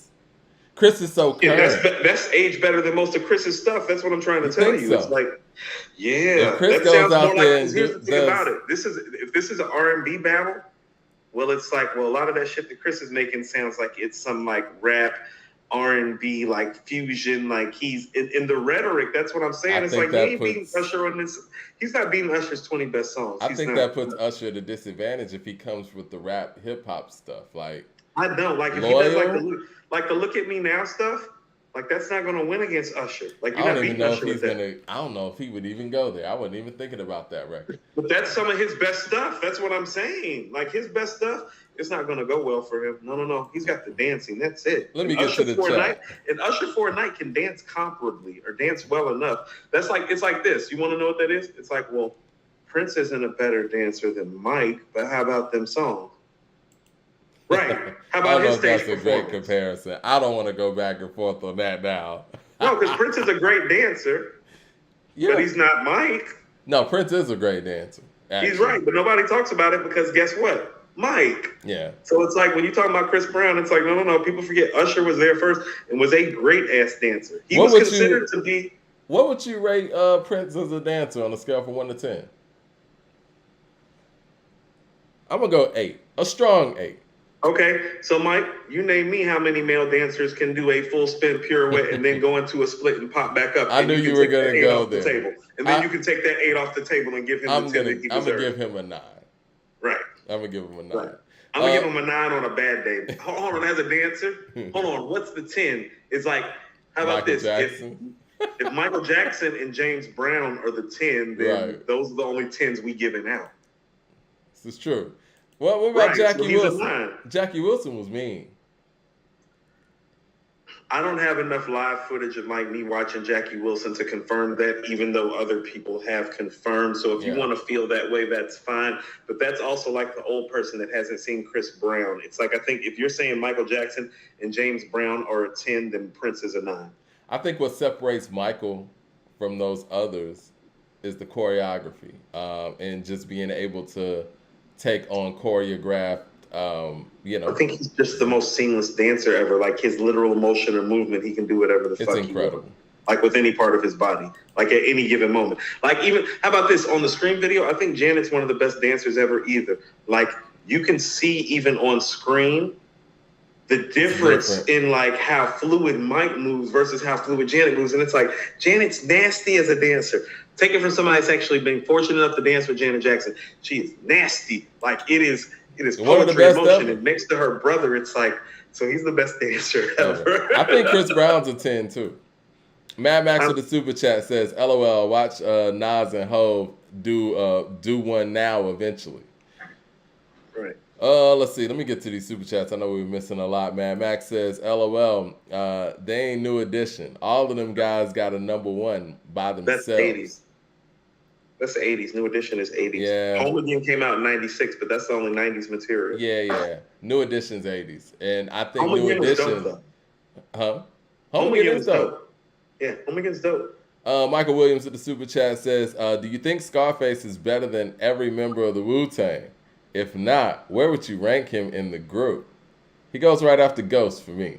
That's great. Overall, he's better than all of them, including Ghost. But I would have Ghost literally, like, there's my personal list and then there's my objective list. On my objective list, I think Scarface and Ghostface typically fall right next to each other at 6 and 7. And so I will tell you, I think he's actually overall better than every member of the Wu-Tang, but barely over Ghost. Well-versed Session says, "Shocked about Tim? He's always sold his product / art to the highest bidder. His best-selling produced albums were with white pop artists." Yep. You know, when I first heard Future Sex Love Sounds, and I don't want to go down this road again, but fuck it, I will. The reason why Future Sex Love Sound even happened the way it did, because Timbaland didn't stand for it with the Neptunes. The Neptunes had Clips as their artists. They were going through what they were going through with Jive. And both Timbaland, Scott Storch, and the Neptunes produced Justin Timberlake's first album, Justified.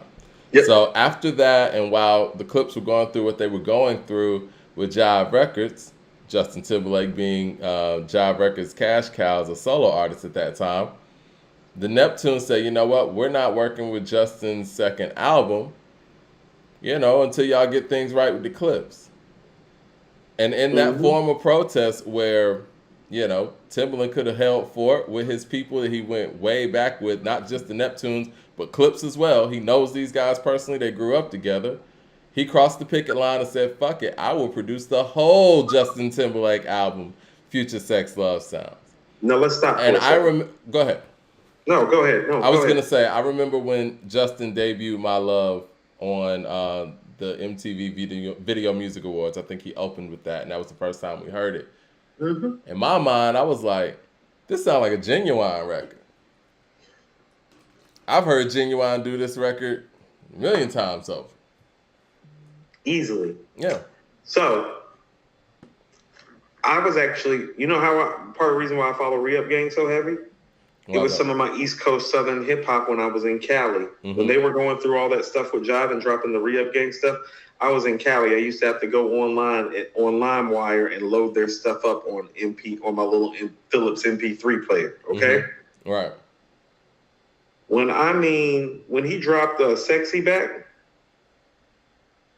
when I mean Southern California, when I mean like explosion with the white populace of epic proportions. And I'm like, and I was listening to the beat, I'm like, it sound like Timbo. Yeah.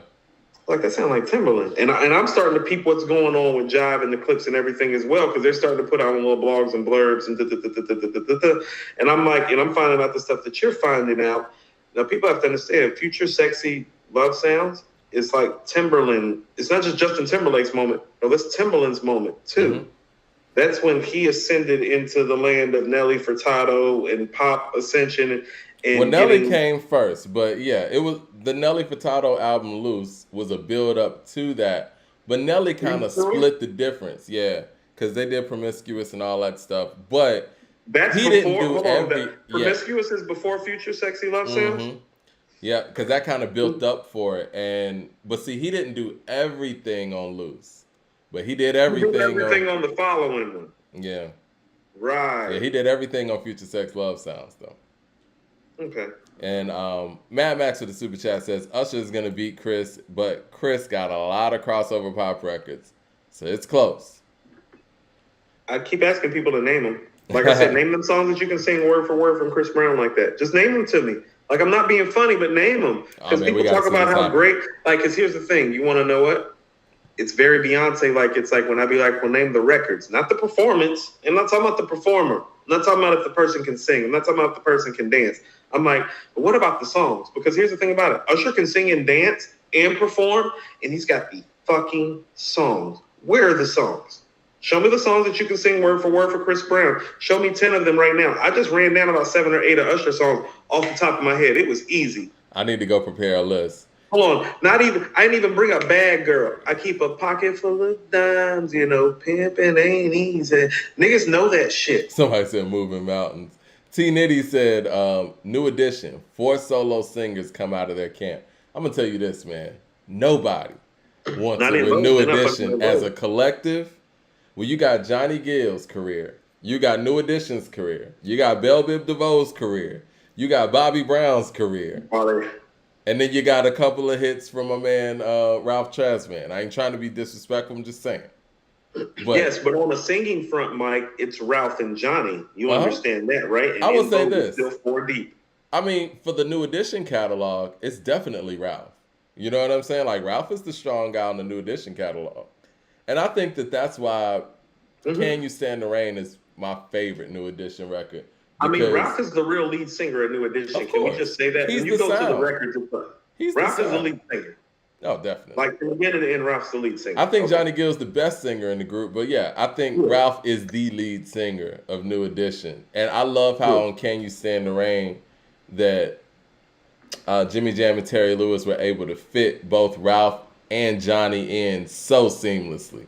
Like, they both are equally important on it, and it's beautiful when it comes together like that. Well, here's why Jimmy Jam and Terry Lewis are who they are. Mm-hmm.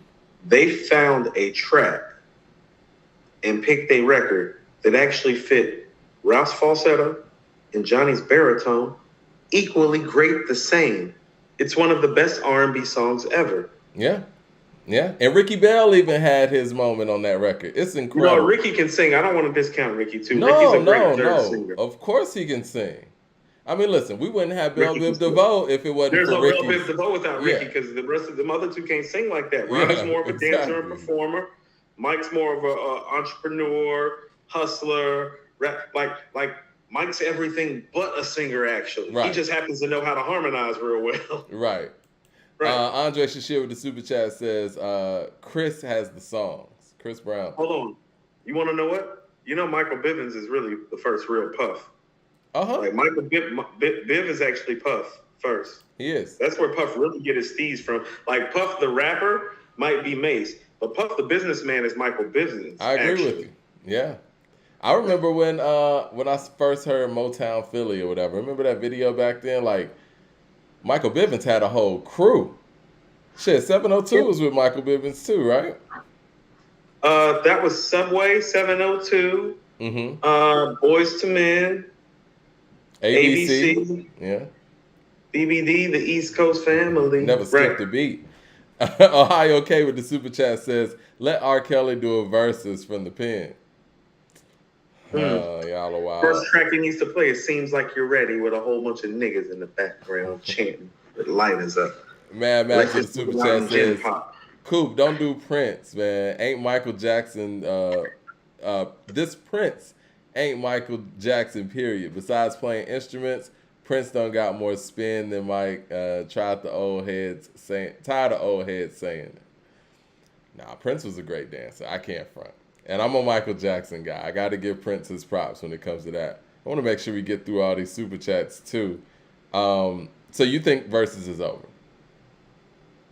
I think we need to end it. This is what I like. Remember when we were talking on here, and I was like, "Don't worry about that." I said they don't know what to do with it. I said we just gonna take that from them.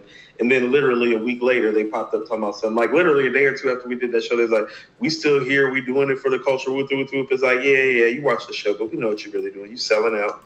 Jay Short says, and Mike, Tim gave Justin his A+ beats.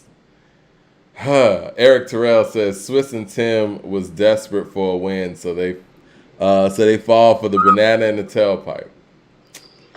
They're already wealthy. That's what I understand about it. It's not like they're starving artists. It's like this is what I mean about how money, power, and fame like corrupts, and how they shouldn't have been the gatekeepers of really this anyway. Because what I told you, Mike, you remember when I said it's like I don't care how much you have my favorite MC right next to you, rapping the bars to Verbal Intercourse Live. I still don't believe you. This is why. You remember when he had Nas next to him rapping Verbal Intercourse Live? And I was like, I still don't believe the nigga. Welcome to Today. That was a year ago. Welcome to Today and why I don't believe him. Andre Shashir says Diddy is on live right now with Timbaland, and he said R&B is dead. Now, I did see Diddy tweet earlier, who killed R&B? And, you know, my first thought was Puff Daddy did. Mm. Yeah. He took a lot of the originality out of it. This is what I will say. Need some original love songs Diddy's is what we need. I think Diddy's biggest impact to hip hop is successfully merging hip hop and R&B, kind of like what Uptown was doing, but updating that formula in the 90s. But in that effort, it elevated hip hop to radio play that hip hop didn't have before, but it also diluted R&B too, where it got R&B artists trying to sound more like rappers and using production choices more like rappers, and it took away from what R&B is. It stripped R&B down to the point where R&B had to try to compete with rappers. And there's only a few people who could do that successfully, R. Kelly being one of those guys, but most of your pure R&B artists can't do that successfully. So yes, I would say that is what killed R&B, and if he's at the cornerstone of that merger, you could say he did. Hold on. Leroy Green just said something right quick. I just want to pull up. Shout out to He'd say, I'd say they're rich, Coos, but wealthy enough to move Verzuz without help. I don't know. Here's how I identify wealth for a black in this nation.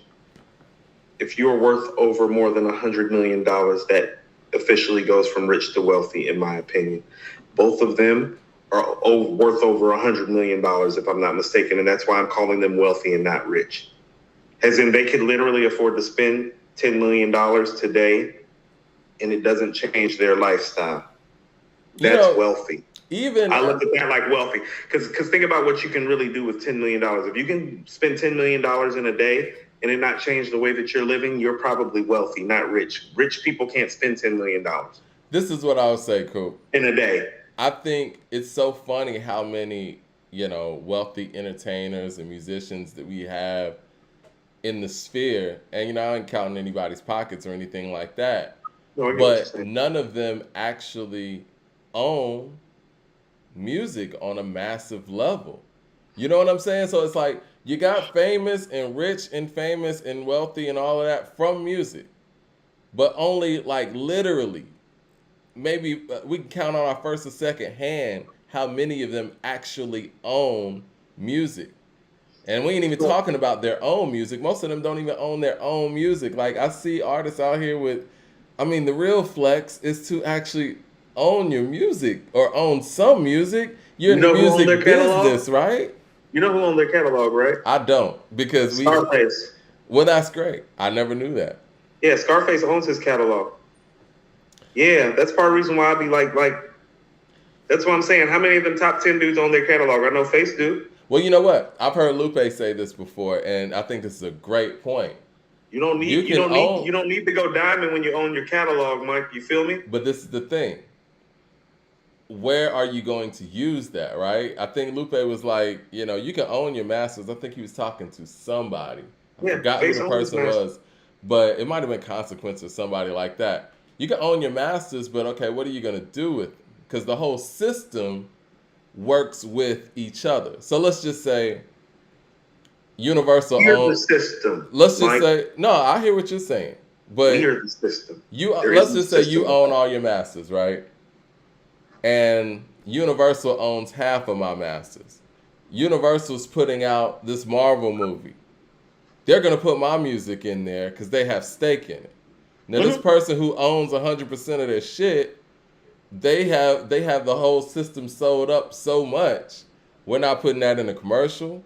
This shit's not going to get used over here. You're going to have to be out here basically shopping your own masters yourself. And that's how they try to corner the market with that when it comes to, like you said, ownership. Okay, but listen to what I'm saying. This is what I mean. So people have to start deciding what it is to be a boss. Okay? Because guess what? If Universal gets the plug and play your song at will and send you a check after they get paid and taxes get paid and everybody else get paid, just like you're an artist and you're fresh on the scene all over again, you're not the boss that you think that you are. Let's go to somebody that we just brought up who is also gone again. Like, let's go to Prince and his whole thing about owning his masters. Let's go to the Beatles catalog, the Mike catalog. You know how much Beatles Mike and Prince stuff we have heard in the last 2 decades that we would not have heard had these catalogs not been put up for grabs with the depths of Mike and Prince, I was respectively. just about to say that, and I think it was a Capital One commercial, and I'm gonna call them out because it is what it is. As soon as Prince passed away, you start hearing Prince's music, "Let's Go Crazy" on Capital One commercials and stuff, and it's like, yeah, I mean, obviously, but you wouldn't do that when he owned it. You know what I mean? You feel what I'm saying? And I think it was. I heard. So understand. Yeah. So understand that there might be people with more money than Prince when he passed, but this is what I'm saying. Well, he was wealthy, and he was a fucking boss. These niggas are pawns. It's all about what you want. What and they got no. They get played. They get played on this ownership aspect, Mike, and they need to stop talking like they're bosses. You're a worker ass nigga with a lot of money that didn't really do what you were supposed to do with the money, which is why you're still working and getting fucked over in public now to the point that you have to file lawsuits while you're fucking over the people and not giving the people money that should be putting in their pockets anyway. Like I want to forget the rappers, Mike. I want to see like the Isley Brothers and Earth, Wind and Fire. Like I want to see those guys get handed $1 million or $2 million or $3 million or $4 million. You feel me? Definitely, they earn that. Suing for $28 million.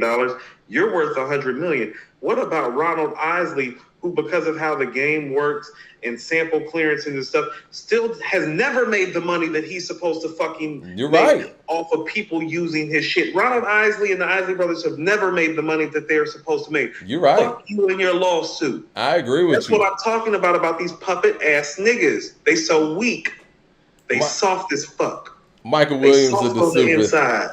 They soft on the inside, Mike. They don't really have the integrity and the fortitude that they be pitching. They just out there pitching for money. And even when the money looks like it's drying up for them a little bit, how much of this money you think they're going to give to the Isley Brothers? Like, we all owe the Isley Brothers a check. And some child support.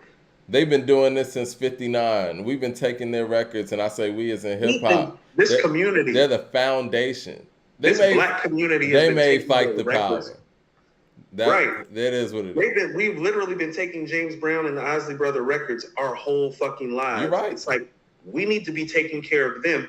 Fuck you in your lawsuit. I'm with you. Weak ass nigga. Michael Williams of the Super Chat says, "What's the better album? It Was Written or Me Against the World? What separates one from the other?" Question. That's a tough question. You know what? When it's that tough, I have to go with the iconic records, and I think that Me Against the World has iconic records that It Was Written just doesn't have. It Was Written has pen work that people can't imagine. But when you got songs like Dear Mama, Shed So Many Tears. I mean, Dear Mama's just a scale tipper if it's a great album. If it's a classic album, Dear Mama's I thought about this. There's nothing close to Dear Mama on It Was Written. There's nothing close. That's what I'm saying. Yeah. Okay, so we might have to start looking at Me Against the World differently in terms of its classic status. Because I believe even when I did my top 100 list off the top of my head, if I'm not mistaken, Me Against the World is somewhere in the vein of It Was Written either right before or right behind. But when you start looking at it, that's what I'm saying. It's like, well, it's got Temptations. Yeah. It's got If I Die Tonight. It's got Death Around the Corner. It's got So Many Tears. It's got Dear Mama. That kind of, like, when you say it out loud, it's like, yeah, It Was Written and Reasonable Doubt are in trouble. It's true. You feel me? No, you're right. You feel me? Like Hell on Earth by Mobb Deep, in trouble. Murder Music by Mobb Deep, what you're going to talk about? Oh, no, it's in trouble. It's not better than that necessarily. No. So it's better than a lot of stuff, because when you really look at the records and how the records are holding up and how he's holding up, it's like, well, show me the impactful records on those other classic albums in its vein like that. And then the tipping scale is always, well, Dear Mama. It's like, well, where's the Dear Mama? And it's like, well, that's an L. That's an L. Yeah. That's a big L. Eric Terrell with the Super Chat says, Swiss and Tim didn't see the McDonald's movie where the guy stole McDonald's brother's name. Of the movie of the movie is called Founder plus You're talking about the owner. Yeah. The founder. The founder Plus, Swiss said Janet didn't have enough hits for a versus. Listen. That's actually people do need to watch The Founder by that stars Michael Keaton in it. And I heard about that one. It shows you how a hustler took McDonald's from two really good brothers who were based out of San Bernardino, which actually wasn't too far from one of the locations I lived in. I was about an hour and a half from San Bernardino when I lived in Cali. So it's like, no, stuff like that happens. This shit be happening live. Listen, man, not to interrupt you, but anybody saying that Janet don't have enough songs for verses. Janet got smoked for Mike and Prince song-wise. That's just disrespectful, man. Like she got smoked for Mike and Prince song-wise. She can go song for song with them. That is crazy. I don't understand. You're not gonna win. Listen, I don't understand, man. I don't understand the people playing. It's clear. All right, let me keep it real. And I'm trying to fix my words. Better love songs than both of them. You understand that, right? It's R&B. I'm trying to pick my words. Songs than her brother and Prince. I'm trying to pick my words carefully. I'm sorry. Go ahead. No, you're good. I apologize for cutting you off. No, you're fine. Listen, man. Janet, it's clear that she was blackballed in this industry, right? But to play into that, knowing what Janet has brought to the table in her career, that's unforgivable, man. Don't sit here and continue to minimize Janet and the work that she's put in this industry, knowing the reason why you're doing this is because she's been blackballed in this industry. She's a titan. She is. Man, Beyonce can't fuck with her record for record. Nobody can. Look here. Madonna can't either. No. Listen to me very carefully. You put Beyonce and Rihanna's catalog together, and then you have a fair fight against her. That's a fair fight. Yeah. Listen to what I just said. You put Beyonce and Rihanna's catalog together, then you have a fair fight. Ain't no fair fight if you separate their catalogs and go against her. She has a Prince or Michael Jackson, Madonna, like James Brown, Isley Brother level, Earth, Wind, and Fire level catalog. She has a better catalog than Madonna. She might be the only black woman with a catalog like that where you can go run her songs down and it's like, Mike, what have you done for me lately? Control. Funny How Time Flies. Let's Wait a While. That's the Way Love Goes. Again, The Body That Loves You. Like, oh my God, Mike, Got Till Love It's Will Gone. Never Do Without Black You. Cat. I haven't even named anything off Rhythm Nation yet. Yeah. Black Cat, Miss You Much. Love Will Never Do Without You. Gotta be fucking joking. All right. Escapade, Mike. Disrespectful. Jay Short with the super chat says 10 for a Kofi. Think Triller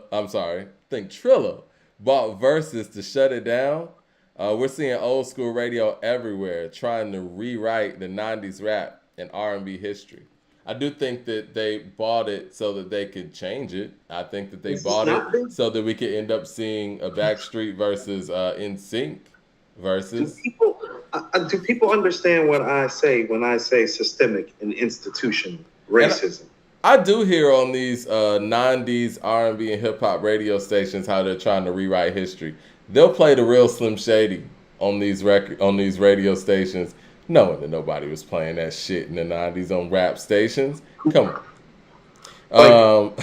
That's when listen, part of how it occurs is they have to appropriate your culture. So that's not just borrowing and using it, that's also buying it and regurgitating it into the version and the form that they want it to exist as in, it's okay to play California Love and One More Chance, but we will not be playing Shame on a Nigga by Wu-Tang Clan.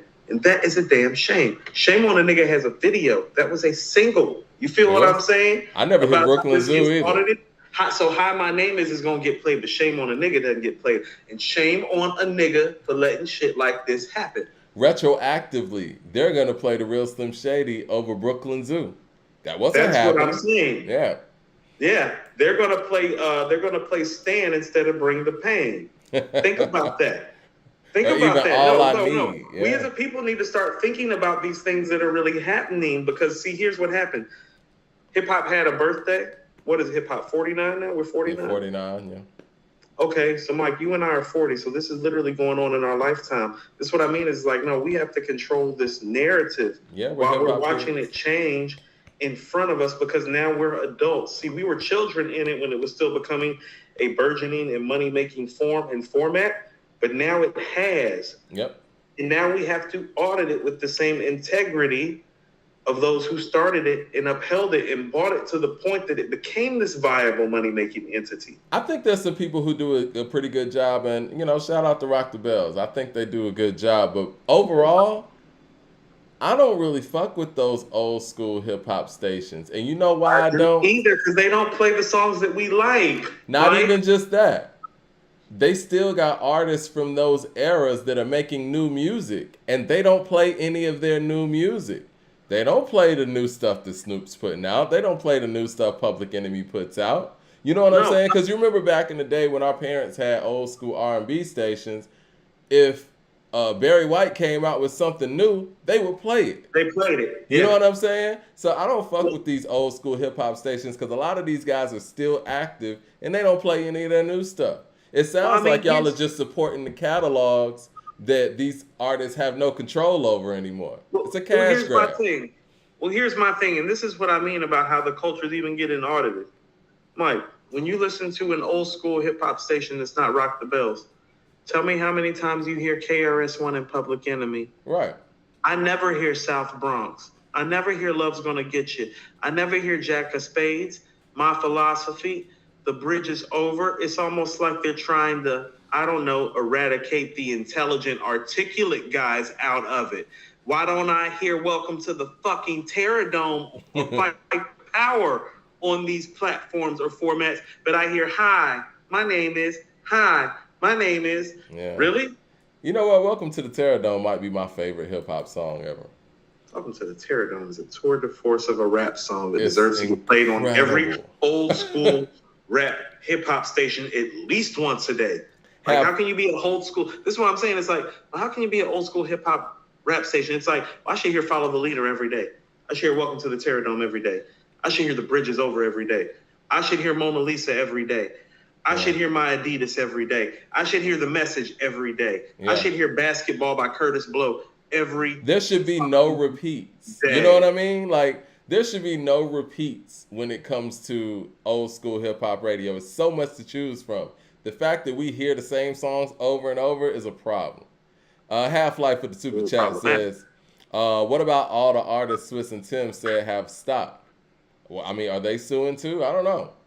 Man, kiss my ass with that white man's game shit. That's what I'm talking about again. It's like, well, the artist got stopped. No. That ain't what I asked you, fam. I asked you, since you care about the culture and the people, and you literally have said multiple times you're doing it for the culture.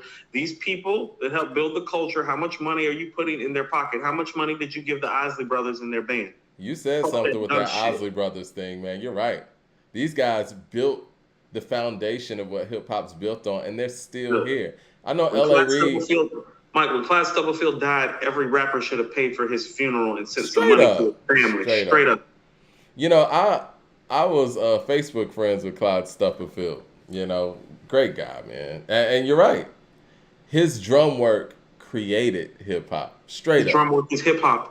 It is. Drum work is literally what hip-hop is based on. James Brown literally walked in one day and was like, I need you to double time it. He's like, we don't do that. He's like, we do it now, nigga. Esquire with the super chat says, Me Against the World is Pac's best album, top to bottom. One of three cohesive classics, and I have three in my top 30, all three. Don Illuminati may be my personal favorite. Okay, I can go three top 50-ish, but I can't. All Eyes on Me and Me Against the World are probably like easy top 35 to 40 choices for me. Not so certain about Machiavelli. Did we say Pleasure Principle, by the way? I'm sorry. I saw that in the chat. Huh? What'd you say? Did we say Pleasure Principle? Because I saw it in the chat. No, we didn't say Pleasure Principle. These people are fucking disrespectful, man. These people are disrespectful, man. You understand? I'm going to say this again. She would give her brother or Prince a problem song for song in a Verzuz. Stop talking this little shit. Before Michael renegotiated his contract, when she signed over to Virgin, she signed the highest record contract in history. After Rhythm Nation, when she signed over to Virgin. And you know what she did with that new contract? She went out there and made Janet. Under all the pressure of being the highest paid artist ever at that point.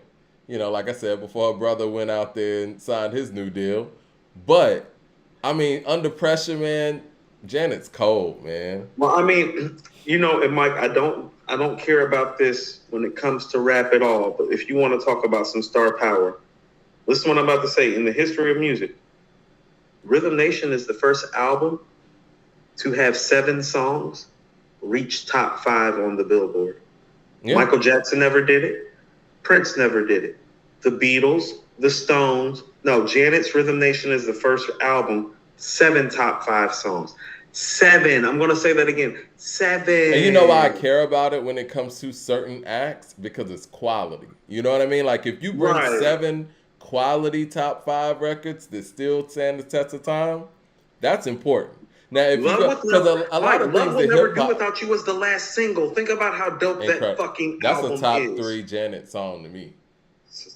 Hold on, there's a record on there that didn't even get released as a single that's just as good as all the other songs. I'm trying to I know what you're talking about. It'll come to me in a minute. Let me get this super chat. Wilbur Sessions says she does not have a R&B banger better than Adore. Huh. Not a lot of people got a song. Hold on, I think Adore might be like the best love song ever, though, so that's not fair. Michael Jackson doesn't have Adore either, in my opinion. He does. The closest thing he has to it, I think, I Can't Help It. You think so? I was going to go Lady in My Life. But either one of those. Pick your poison, but they're not better than Adore. His like love song, like straight up and down. No, but that's because of the originality. Like, how about this? I think if you're comparing Janet to Adore, she's in pretty good stock, She getting compared to Adore. That's like getting compared to the sweetest. That's like well, it's not better than Adore, the sweetest taboo by Sade. It's like it's not better than that. It's like okay. Right. Cool. Right. Okay. Midget Mike with the super chat says, someone dissing you back then, you dropped the next day. M is washed. Listen, I got a prediction. M's not going to respond. I'm just going to put it out there. LP with the super chat says, classic rock treats their legends way better. They do. To sit there and say that Janet Jackson... Come Back to Me. Baby, yeah, I knew it, yeah. I think there's a video for Come Back to Me. Beautiful. Is there a video for Come Back to Me? It's beautiful, too. That shit's fire. Come Back to Me is great. You know how much fire we going through? Dylon. Christopher Hogan with the super chat says, there's no Nate Dogg in this generation. Anderson .Paak, not true. Anderson .Paak, not true. You know what? Anderson .Paak deserves his flowers. You're right. Anderson .Paak deserves his flowers. Yes, he is. Because you can put Anderson .Paak on the Games album, Nas albums, Big Sean's album. Same way with Nate Dogg, and he delivers. Remember All Bad off KD1? Mm-hmm. One of the highlights. Shoot, connect him with Bruno Mars, and you got the Grammys Album of the Year. We're not gonna talk about that appropriation. We're not gonna talk about that. We're gonna stick to the entrepreneurial and business side of the appropriation today, not the artist side of the appropriation today. Well, I don't know what the next steps are for Verzuz, but it sounds Whose like name is Computer Blue. They're the Prince fans. Shout out to Computer Blue with the super chat. It says A2A gotta analyze the telecommunication of 1996 and the 10-year appropriation of gap before the internet reached the ghetto by smartphone. Blacks had no voice. Yeah. That's a strong sentiment. We live in a new age, and I love it. I love the fact that we have open communication. The internet has its issues, but I think overall it's a great thing. We wouldn't be able to talk to each other in this way. We wouldn't even be able to find out that certain songs had ghostwriters live on A2HH. You know what I mean? Mad Max with the super chat says, cool, Machiavelli has Pac's best rap performance. Just on Blasphemy, I never heard Pac rhyme like that. They say Moses split the Red Sea. I split a blunt and roll a fat one. I'm deadly. Babylon beware. No, okay, so... Mic performances. I'm glad we're getting these keywords. No, the beautiful thing about Pac was, and this is what I mean, people forget, he was only 25 when he passed, and he had done a bevy worth of work, but he was becoming a much better and polished MC, and I'm going to tell you why that was. You have to understand, he came around in a time where Biggie and Nas and Jay were not around. And their influence was not around. When he was locked up, you have to understand, he's getting locked up while Illmatic and Ready to Die are still simmering in the streets. Do not tell me that shit did not make him a better MC while he is sitting in prison watching these dudes talk about how great Nas and Biggie are on the mic. And do not tell me. I mean, he clearly admired the work that Nas was doing. Because they influenced each other. How did it miss Pac? Me and my girlfriend, you can tell, it's like, you listen to I Gave You Power. You heard I Gave You Power. They literally took the same they took the same sample for their albums that dropped the same year. I think as an artist, you're always constantly trying to elevate. And I think Wu-Tang's part of that too, because you could tell Pac was a Wu-Tang fan also. And you see, like you said, when you come in at a certain stage and you see the new guys coming in who are around your age bracket, it's like, okay, well, shoot, I need to elevate certain things. The game is changing. We hear this all the time, especially from the guys in the late 80s, because the game changed so quick in the late 80s. Like, one year you got Run DMC doing what they're doing, and the next year you got Paid in Full, and then things changed. Then you got Public Enemy doing what they're doing. These guys had to change every year. From 87 to 88, 89, those guys had to change up shit every single year. And I think that that's what Pac was kind of coming from. He was a school of, I'm coming in 90, 91. That was cool for then, but now I got to change things up. Like the Cool G rap that you hear on Road to Riches, that's not the MC that you hear on 456. Yeah. Yeah. I think the game starts stabilizing out maybe around like 97-ish. But from 87 to 97, niggas had to change every year. I mean, you hear the Fugees talk about how Blunted on Reality was delayed, and by the time it came out, that style that they were doing was obsolete. It was dated by the time it came out. Yeah. So they were like, when we making the score, we got to be ahead of the curve. And that's the thing, too, when we start talking about artists that came up. Yeah. When we start talking about artists that came up in that era, we have to factor in the fact that they had to constantly elevate what they were doing. What Outkast was doing wasn't an accident. They had to change who they were each time. So I'll tell you this, and you can just take it for what it's worth. Mm-hmm. Rakim never really had to change because he was already ahead. Yeah, he was so far ahead that he just had to continue to do what he was doing. Mike, Slick Rick never really had to change. He was so far ahead. Yeah. KRS-One never had to change. He was so far ahead. I feel like KRS bumped up his style, though. I think that's what I mean. I think he just changed the rhetoric when Scott LaRock died. It's like, no, it's all there. It's just, how about this? People understand if Scott LaRock doesn't die, KRS-One's going to be a gangster rapper. Right. I mean, KRS-One is NWA's biggest influence sonically. Yes, like the biggest. Yes, that's what I'm saying. Like, well, I would say Public Enemy and them. Myself a Uzi and a brother a 9. Where does that come from? That comes from Criminal Minded. I think sonically it's PE, Bomb Squad, as far as NWA's biggest influence. But the way they attack the record, you could tell KRS-One is NWA's biggest influence. Like you said, he was a gangster rapper. Chuck D and KRS-One specifically are the lyrical influence of NWA, period, point blank, with not even It Takes a Nation, the one before, Yo Bum Rush the Show. Yeah. Yeah. And Criminal Minded, yes. Well, I think It Takes a Nation, Straight Outta Compton sounds a lot like It Takes a Nation, sonically. I get what you're saying. The drum samples that they chose. Once again, the Funky Drummer is flipped a lot on both of those records. The Funky Drummer's flipped a lot everywhere. Yeah. The Funky Drummer's Clyde Stubblefield, for those of you that were unaware of like where we're taking this conversation again. Yeah. Right, he is literally the Funky Drummer. It's all coming back around. Mad Max to the Super Chat says, or the line when he says, like, you have you ever seen a crackhead that's internal fire?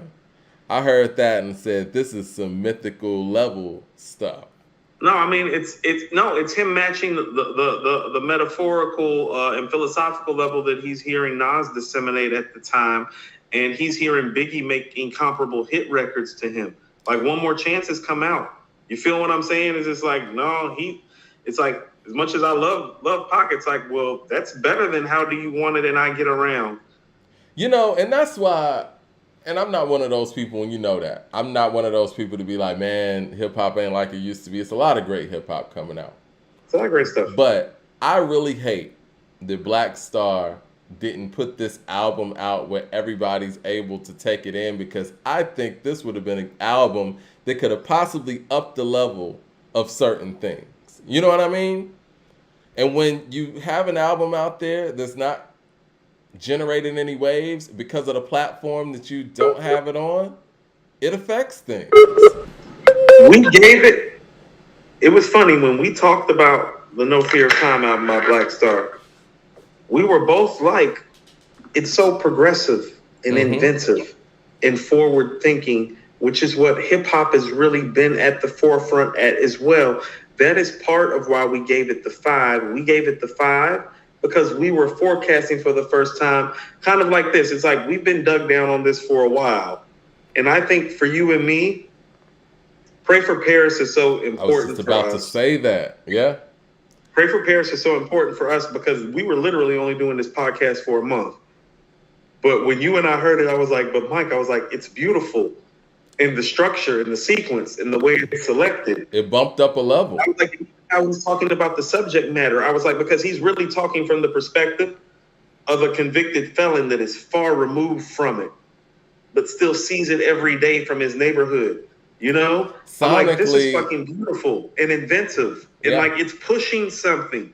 And I literally hadn't heard, like, I felt No Fear of Time just because of the subject matter was pushing further than even Pray for Paris, even though I don't think it's better than Pray for Paris. A lot of that is the sonics and the engineering. Because Pray for Paris is clean, and well produced and beautiful. And you know what? Pray for Paris set the tone for what we were about to start hearing, not just from their camp, but for everybody.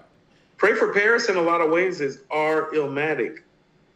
They're going to kill you for that, but I know what you mean. What to the source is kind of what Pray for Paris means to this podcast, because it's like, I remember when you shot me the back. Remember when I texted you, I was like, that looks like the cover to a classic rap album. Yeah. I remember when I texted you that, I was like, I said, if it sounds like the way that it looks, I said, it's about to be a classic. I said, because that's what classic rap album covers look like.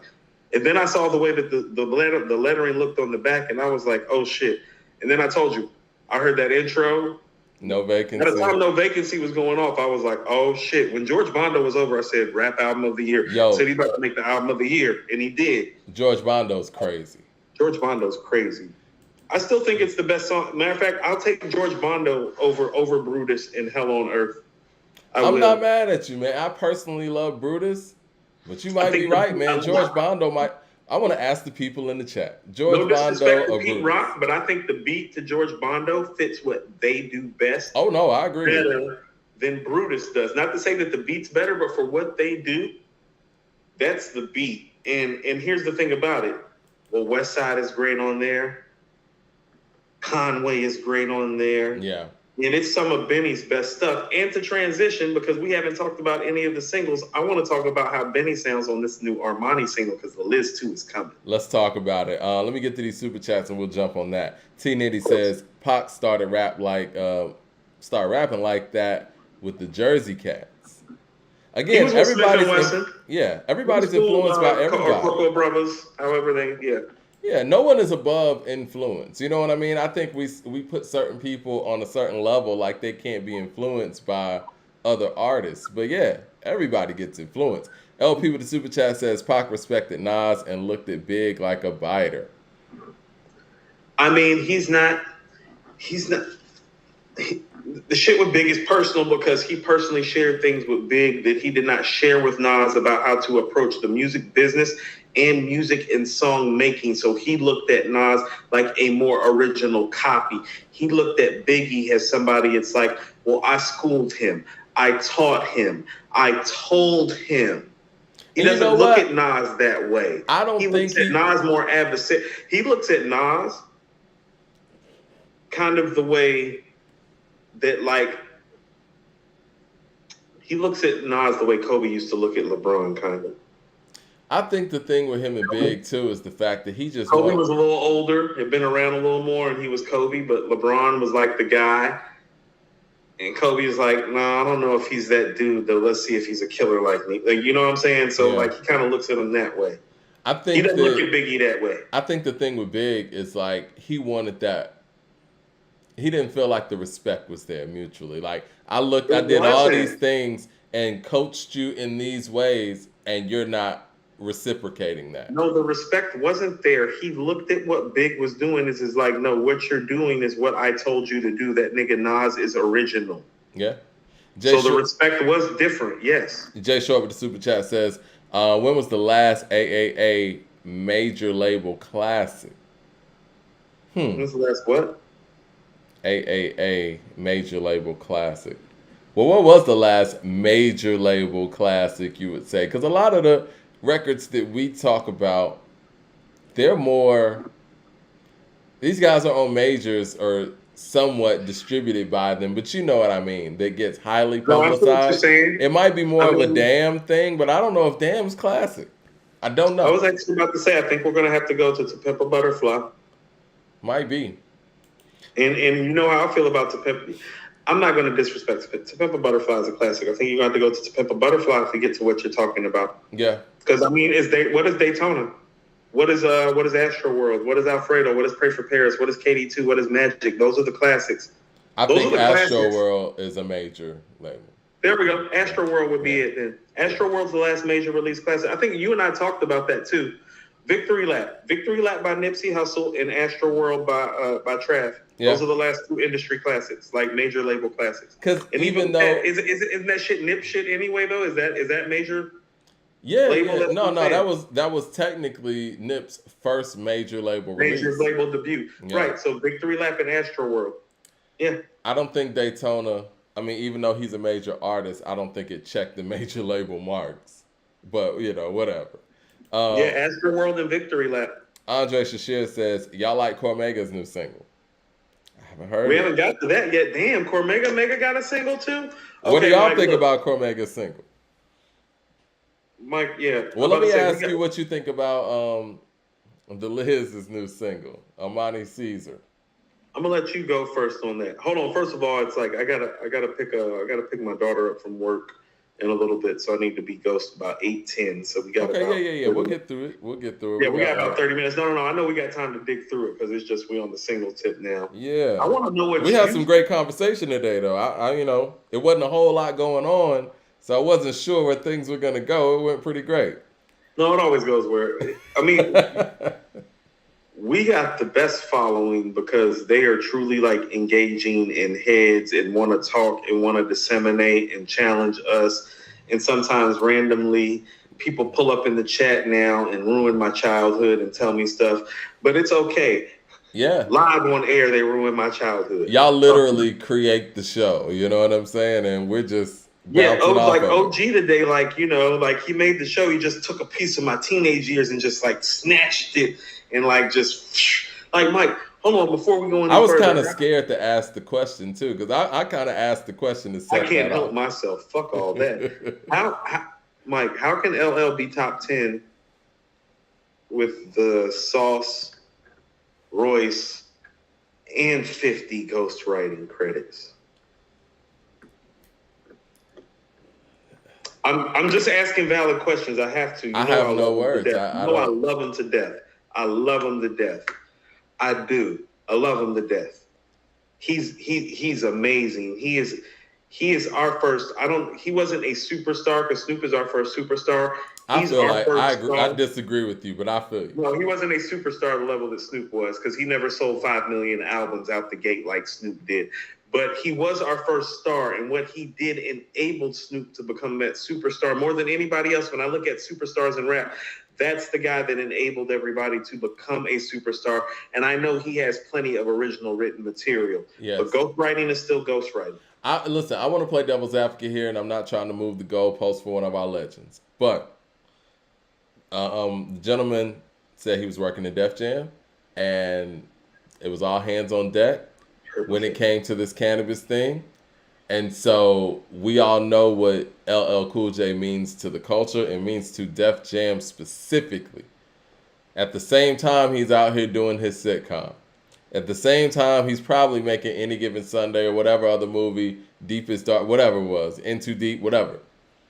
And so maybe just for the sake of the brand and for the sake of, Def Jam as a whole, they wanted to make sure he was going to win this. Not to say that he couldn't come back with the record, but the man is being, being pulled a lot of different ways. I mean, I feel you, ghostwriting is ghostwriting, but I'm just trying to provide some level of context. It's not like LL Cool J's just sitting at home doing nothing and can't come up with a verse. You know what I mean? No, and but that's not what I'm saying. Because, but what I'm saying is that, do we have any shroud of mystery about Rakim and any ghostwriters?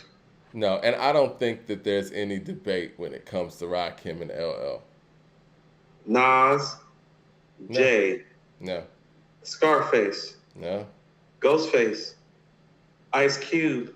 Well, there was that Black one Thought. time where, there was, what's his name, man? Said he wrote Supreme Clientele or wrote a lot on there, but Nobody buys that. Yeah. All right, not buying what you're selling. Just because you're a hustler and you're selling, it doesn't mean you're a good hustler. It doesn't mean you have a product that's worth buying. Okay. I just thought I'd mention that. Yeah. Raekwon, Black Thought. You feel what I'm saying? Yeah. Redman. Everybody that in L's echelon, there's no ghostwriting shroud around. And usually when we do our top 10 list, Mike, usually falls about 8, 9, 10. This is what I'm going to say, None of the bro. other guys before and after him, everybody pretty much from 1 to 15, Mike, has no ghostwriting smoke. Cool. This is what I'm Because we going to don't say. have Wayne in our top 15 really now, do we? No. Because of those things. This is what I'm going to say. Specifically, Wayne is not in my top 15 about the ghostwriting because everything else says that he should be there. So how can I do that to Wayne and not do that to L, even though I think L has had a better career? I'm going to be honest, man. I think having a ghostwriter is having a ghostwriter. But to me, I think it's more points off if you got a ghostwriter for your battle rap song. You know what I'm saying? That's a problem. Is that fair to say? Because if you get a ghostwriter for a hit record, you didn't want to ask the question is the way that I didn't want to make that sentiment. Because that's really what I'm getting at. It's like, it's not like it was like a single for the radio while you were busy doing your sitcom. You had them write your battle rhyme. Yeah. No. That's hard, man. That's hard because I could see when it comes to like a radio single or something like that. Maybe you're not. Paradise, I get. No, I get Paradise. Yeah, especially, maybe you're not the best hit writer right now. He's doing movie, film, TV, and hosting when Paradise is coming out. Yeah. I understand. But a battle rap record? Because at that point, Coop, and I don't want to be a hypocrite, let's just say Eminem has all the money in the world. Interscope has all the money in the world. What if they go out there and hire a battle rapper to write his shit? We're going to murder him on this show if he does that. If Eminem had a ghostwriter for this record, we would excoriate him to the highest degree, and you know that we would.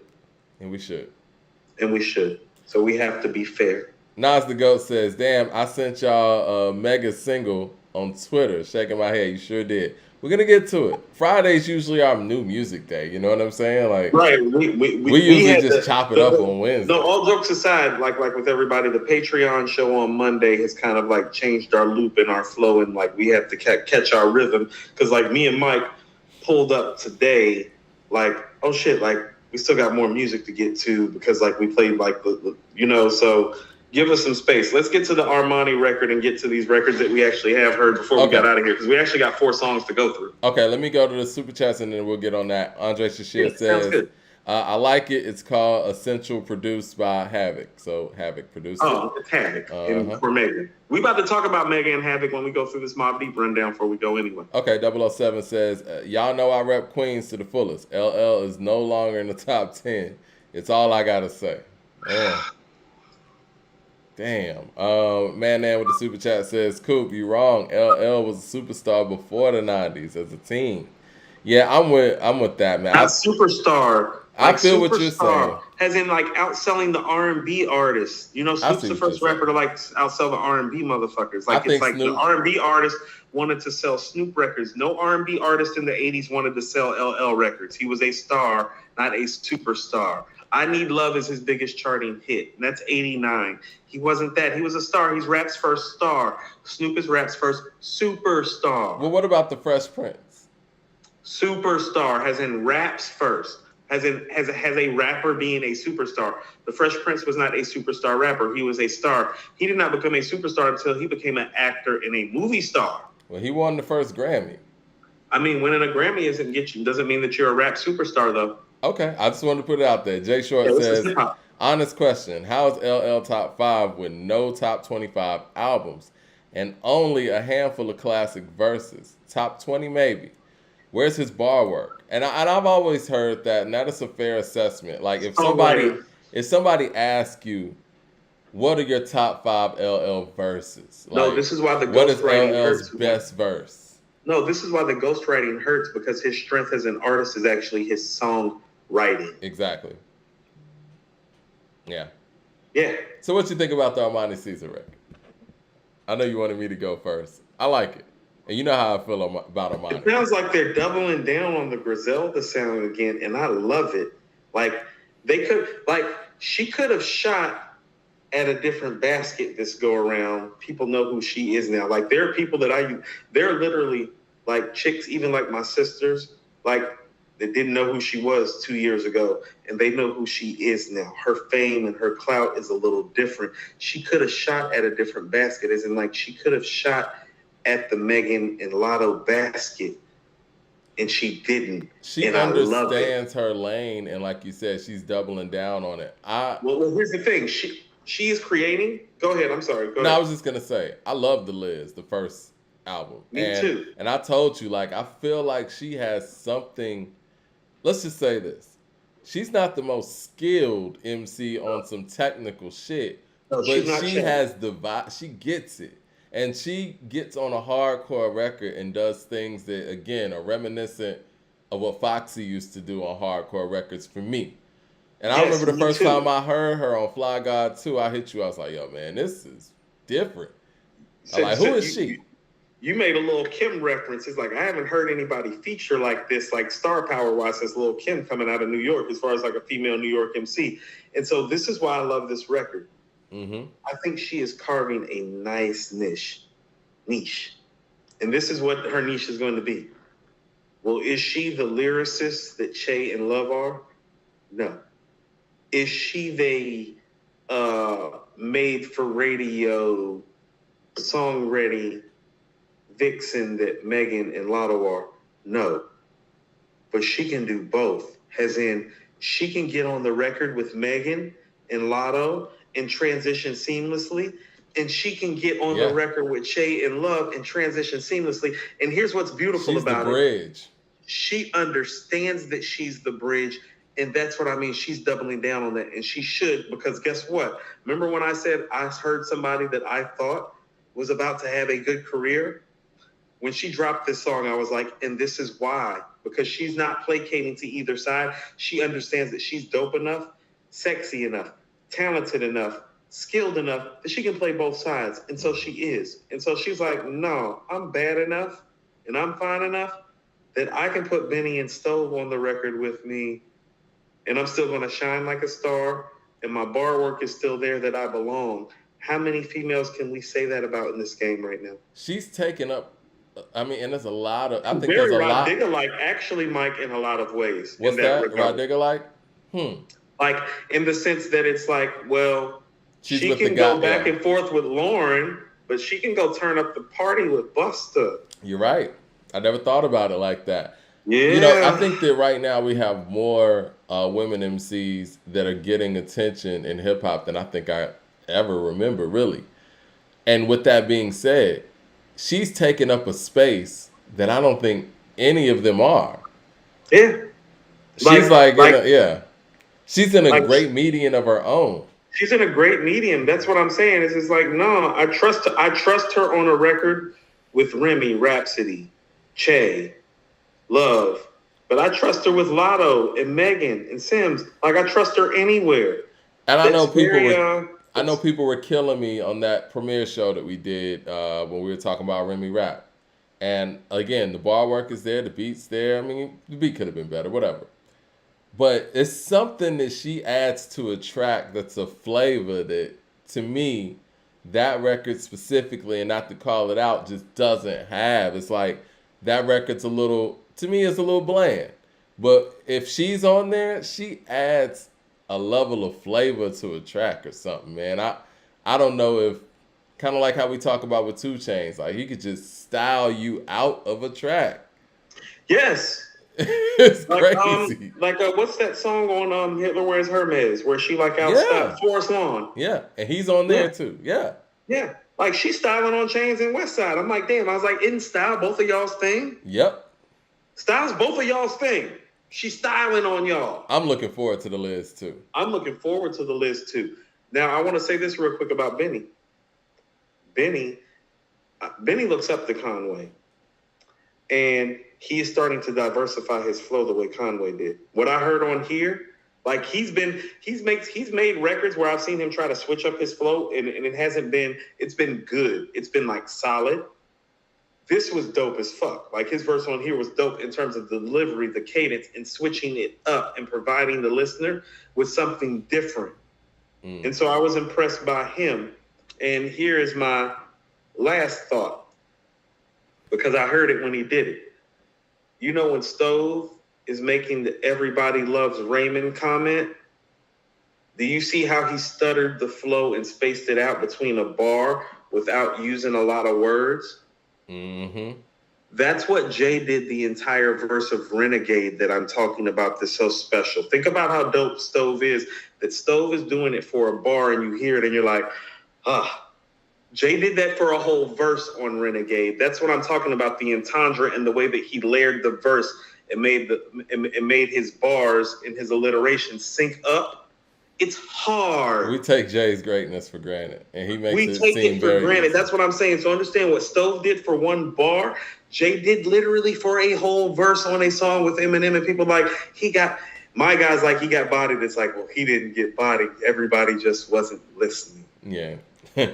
Jay-Z, please come outside. We need Jay is special. No, I just say that because it's like, I think we've killed that this is a Nas channel thing, but it's like when Jay do special shit and I hear other people do who are special, like Stove, do special shit that Jay can do at the drop of a fucking dime on a verse with like think about it. Eminem sent him that and he came up with that at the drop of a dime. Like he's special. And so when I hear other guys in that vein that have those capabilities, I want to highlight just how truly great Jay is at it in the moments where he's done it. Renegade was an example of that. Go listen to the part of the song where Stove uses the "Everybody Loves Raymond" line. Understand the 2 bars that are becoming before that. And that bar is the whole way that the style on the Renegade verse is layered, and it's beautiful. Giving Jay even more flowers, he recorded the Blueprint in a week. 9 songs in 2 days. Or was it, about a week and a half altogether. And I think he said it took 10 I want to days, say, and just off the top of my head, because I think we counted this before, I want to say, in counting all the bonuses and everything, there's around like 38 to 40 verses on there. Yeah. Andre didn't do that for 4 Outkast albums. Okay. So that just lets you know, and again, I'm not downing anybody. I'm just saying this man put together that kind of work in a week and a half, 2 weeks time. No, you're right. One effort. No, you're right. What's Mike 100 with the super chat says 50 said he wrote for LL. You guys are killing LL on this episode. Yeah, Paradise. And Miss LB with the super chat says LL was cemented before that Cannabis diss. Is that erased now? He battled other people before that. Is he past? Is his past battles in question too? I see what she's asking. No, we can't erase that. But here's the reality of the matter: LL is there because of his songwriting and his hits, not because of his lyricism and his album. So when you put the songwriting into question, that's what I'm saying. Yeah. Yeah. Jay Short with the super chat. Lyricism. But I think everybody in the top 10 is lyrically stronger than LL. I think what she's kind of asking too, do we question the other records too? Or maybe I'm no. That's why I said everything from 85 to 95 is cemented to me. I mean, but we don't know. Maybe he had help on there too. I don't know. Who knows? Jay Short with the super chat says, you think an all-female MCs compilation is overdue? You want to know what? Remember the song from the Panther soundtrack? Yeah, the Freedom. There was Freedom. We need more of that. I'll take some more of that. I'll take That some was ladies' night and some freedom. You know Give me a what? confirmation with some ladies' night and some freedom. There's enough ladies to go around. You know what, Coop? That's a posse cut that we don't talk about enough. What, freedom? Yeah, that was It's one of the best posse cuts ever. Yeah. You want to know why I talk about it? Because it's strong black women coming together to do something positive. That's why we don't talk about it. Shout out to Joy too. You know, that was her song originally, and you know they kind of took it and did everything. Yeah. ATL. You know, Joy actually, I want to say Joy was the first artist that they labeled neo soul too. Well, I mean, we are ATL, Mike. We are the souls of black folks. When W.E.B. Du Bois was writing The Souls of Black Folks, most of those thoughts and disseminations come from his time spent in the A. And shout out to Dallas Austin as well, a true creator. Well-Versed Session says, if Nas never mentioned M on Ether, will we even be having this conversation? Every time I hear the Renegade chat, it normally involves the Nas punchline. I agree with that. I think that Nas's punchline actually made that a thing. Yeah. Even how he used stand as a verb, I think that kind of made stand a thing too. But he knows that. Like, he knows that most cats don't listen. Yeah. Like, he knew he would get away with saying it. Well, I mean, it's like when Jay... Because just your average rap ear tells you that Eminem killed him. Like, the trained rap ear is like, hold on. It's like when Jay said that, you know, he had the weakest flow on, you know, Uchiwali. Like, they're just saying these things. Right. Or like when Nas said that Beanie Siegel's better than Jay. Or when like Nas is on the Stillmatic this time about compared to Beans, you whack. Yeah. No. Or yeah. Or on Ether, he's like compared to Beans, you whack. It's like he's really just highlighting. He's like, oh no, you see him clicking on your heels. Like he's letting Jay know, I see Beans clicking on your heels, fam. So stop talking that shit to me. You got somebody in your camp you should be worried about. And Beans he was right. He was right about that. He was right about that. Now, Beans couldn't do a lot of the things that Jay was able to do, but I will tell you this. That Timbaland song, In the Club, that kind of lets you know, like, yo, he could do these things. And even rock the mic. It was when like, you say that he can't do those things, it's like, I don't know about Beans that. Could do everything. You want to know what? Feel It in the Air and The Evils is very comparable. You feel it in the air is crazy. When you think about the fact that Siegel had songs like Rock the Mic, to Feel It in the Air, to In the Club, to The Truth, anything. Like, this dude was super versatile. I told you, man, I mean, Black Thought's a super MC. But Beans is more entertaining to me. No, Beans, okay, like I said, 1 and 2. 1 and 2, the best 2 MCs that ever come out of Philly. Yeah. But here's the thing about it, is that like, well, show me the songs. Well, all right, let me ask you this. What Thought got the songs. Do you think Black Thought can make Feel It in the Air? No. But I don't think anybody but Scarface or Tupac or DMX can make Feel It in the Air except for Siegel. You know what we should do? That's where he is. Like, you understand, that's where he is. He's like Scarface, Siegel, DMX, Pop. Like, he can make, only those guys can make those kinds of records. Like, the records he makes, like, those guys. You know what we should do? We should do a Black Thought and Beanie Siegel matchup. I don't want to do that to Siegel, but if you want to do that, I would love to pick 20 Siegel joints to go up against your Black Thought / Roots joints. I'm gonna pick features too now. You don't want me to pick features, Mike. Making of a Murderer with Styles P, super lyrical.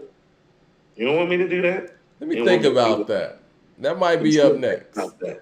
Should think about that. Now I know you got to get out of here, man. Do you want to talk about murder music real quick? I want to talk about the Rock joint and then murder music. Oh, yeah. I'm sorry, the Rock Marciano joint. And the JID. Let's run it down like quick. So the Rock joint, that's your guy. Now you start off. I started with Armani. You talk about your guy. Things not good. I like it.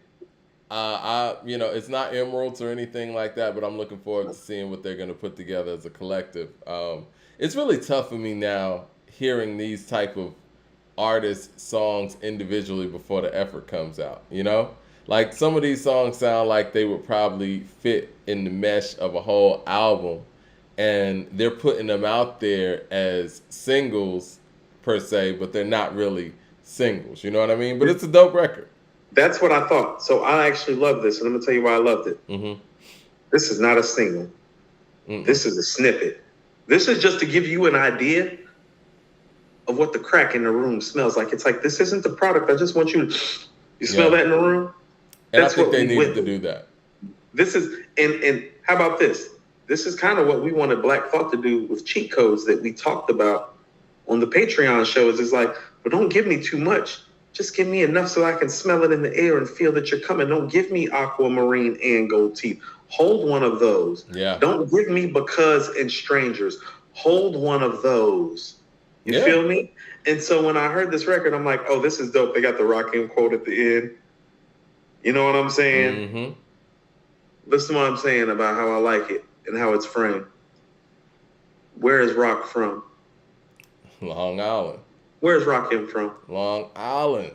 I think this is about to be Rock Marciano's best album. I'm looking forward to it.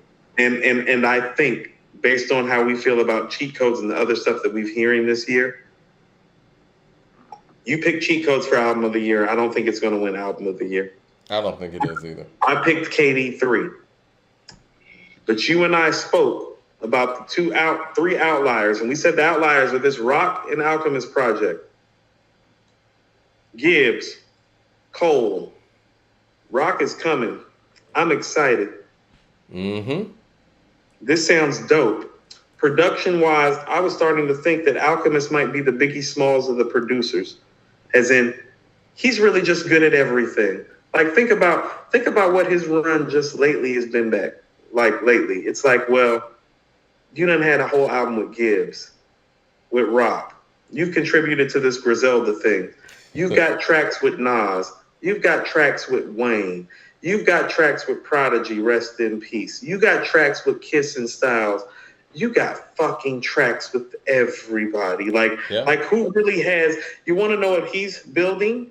He's building that hardcore, like, hip-hop head resume that Dilla didn't get to build because he passed, man. Yeah, no, you're right. He's getting to build the Dilla resume because, like, we all know that Dilla was the best beat maker, but we don't get to necessarily call him the greatest producer ever because the catalog doesn't speak to such. What does it say when the beat maker is creating the catalog? Like, we need to have a whole nother conversation about Alchemist and what he does. I hear the Alchemist has a staff out there, and I would imagine, I don't want to say staff like it's a big thing, but he has some people to, go get records and things like that because he's producing a lot of stuff. And because I think I might have put that out on the show one time, and somebody responded, was like, yeah, these are some of the cats that, they collectively do whatever. Saying all that to say, and I think what he's doing is incredible. I don't think I've ever heard that Dilla had any help anywhere. I don't think I've ever heard that. I don't know if I've seen a producer ever work like this, though, Mike. Oh, yeah, I agree. This run is crazy. It's like when you're saying Dilla didn't have help, it's like, well, he also never worked like this. I don't know, man. He got a lot of lost tapes. There's like a whole bunch of Dilla tapes. People are still picking Dilla beats now. Mike, Alchemist has been making whole albums for cats for like 15 straight years now. It's not the same crazy conversation. You're right. Midget Mike with the super chat says, all respect to Dilla. Like, how about this? If Dilla has made as many beats as Alchemist in the same time frame, it's like, well, no. Alchemist put the projects out. Like, it's not floating around. It's not here. It's not there. He's working with artists and putting on out albums. Think about this. Like, we got 3 Boldy James projects. We got all this Griselda work. It's crazy. We got the Rock Marciano shit. Like, he's everywhere. I was playing You Ain't Got Nothing on Me the other day with Fabulous and Jewels, and I'm thinking like, damn, I'm like, he got shit with everybody. I'm playing Book of Rhymes off Godson, and I'm thinking like, damn, he is on Godson. He is on the Carter 3. Yeah. Think about that. Yeah. Midget Mike with the super chat says, what makes an accepted reference track or ghostwriter? I don't understand the question. First of all, I think reference tracks are worse. Ghostwriter is kind of hearsay. With a reference track, it's like, you see the proof right here.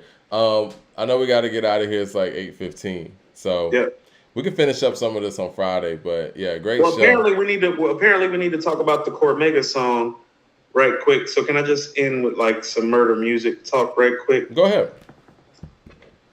So the infamous Hell on Earth and Murder Music is the best run of East Coast gangster rap ever.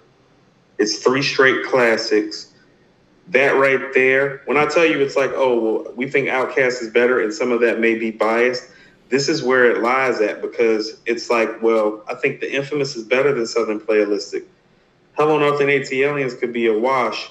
Now, Clemini might be better than Murder Music, Mike, but Murder Music is a tour de force of East Coast hip-hop. Listen to the shit that's on here. One of the reasons that made me want to talk about it, I didn't realize how many people love The Realist with Cool G Rap the way that I did. Mm-hmm. It is the number one song people have bought up on our YouTube page, as probably being the best song on this album. I don't think it's the best song on this album. That belongs to Quiet Storm still.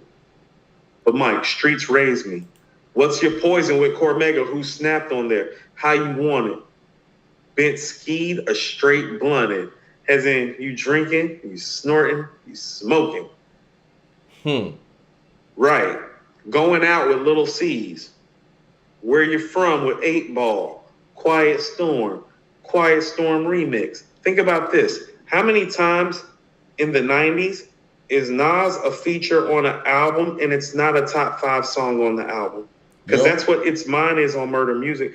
It's Mine. I don't know if It's Mine is a top 5 song. I love It's Mine, but it's a Scarface sample.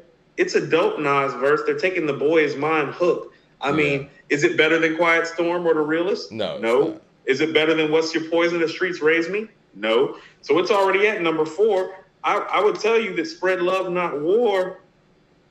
You know what I'm saying? There's so much shit on there. The other joint with Ray. Yeah. That's what I'm saying. This is a classic. And here's what I want people to understand too. The original version of this, I'm glad they didn't put it out, because the original version of this has has the intro. And it has Streets Raised Me towards the back end. And Streets Raised Me needed to start off this album. That album starts off with the intro, the same intro, USAI, and then it goes into a track that didn't get released called Feel My Gap Below. Feel My Gap Below is one of Havoc's best beats. So that's just a little Murder Music talk right quick. Well, I'm going to listen to that tonight. Go look up Feel My Gap Below by Mobb Deep. That was supposed to be on Murder Music. That's the only thing that was missing from Murder Music, and it's still a classic. That is a brilliant album. Miss LB with the super chat says, just wanted to let y'all know Fresh Out Podcast gave y'all love on their show a few days ago. Run up the numbers, A2HH. Yeah, shout out to Fresh Out Podcast. They want to do an interview with us. I think initially they said today, but yeah, today's not going to work. So we're going to holler at them, and we're going to connect with them, and make sure y'all go out there and rock with the Relax and Relieve CBD and the promo code A2HH for 10% off. Man, we're going to holler at y'all Friday, man. This was a great show. We learned a lot once again. So I love it. Stressful. All right, man. We're going to holler at y'all Friday.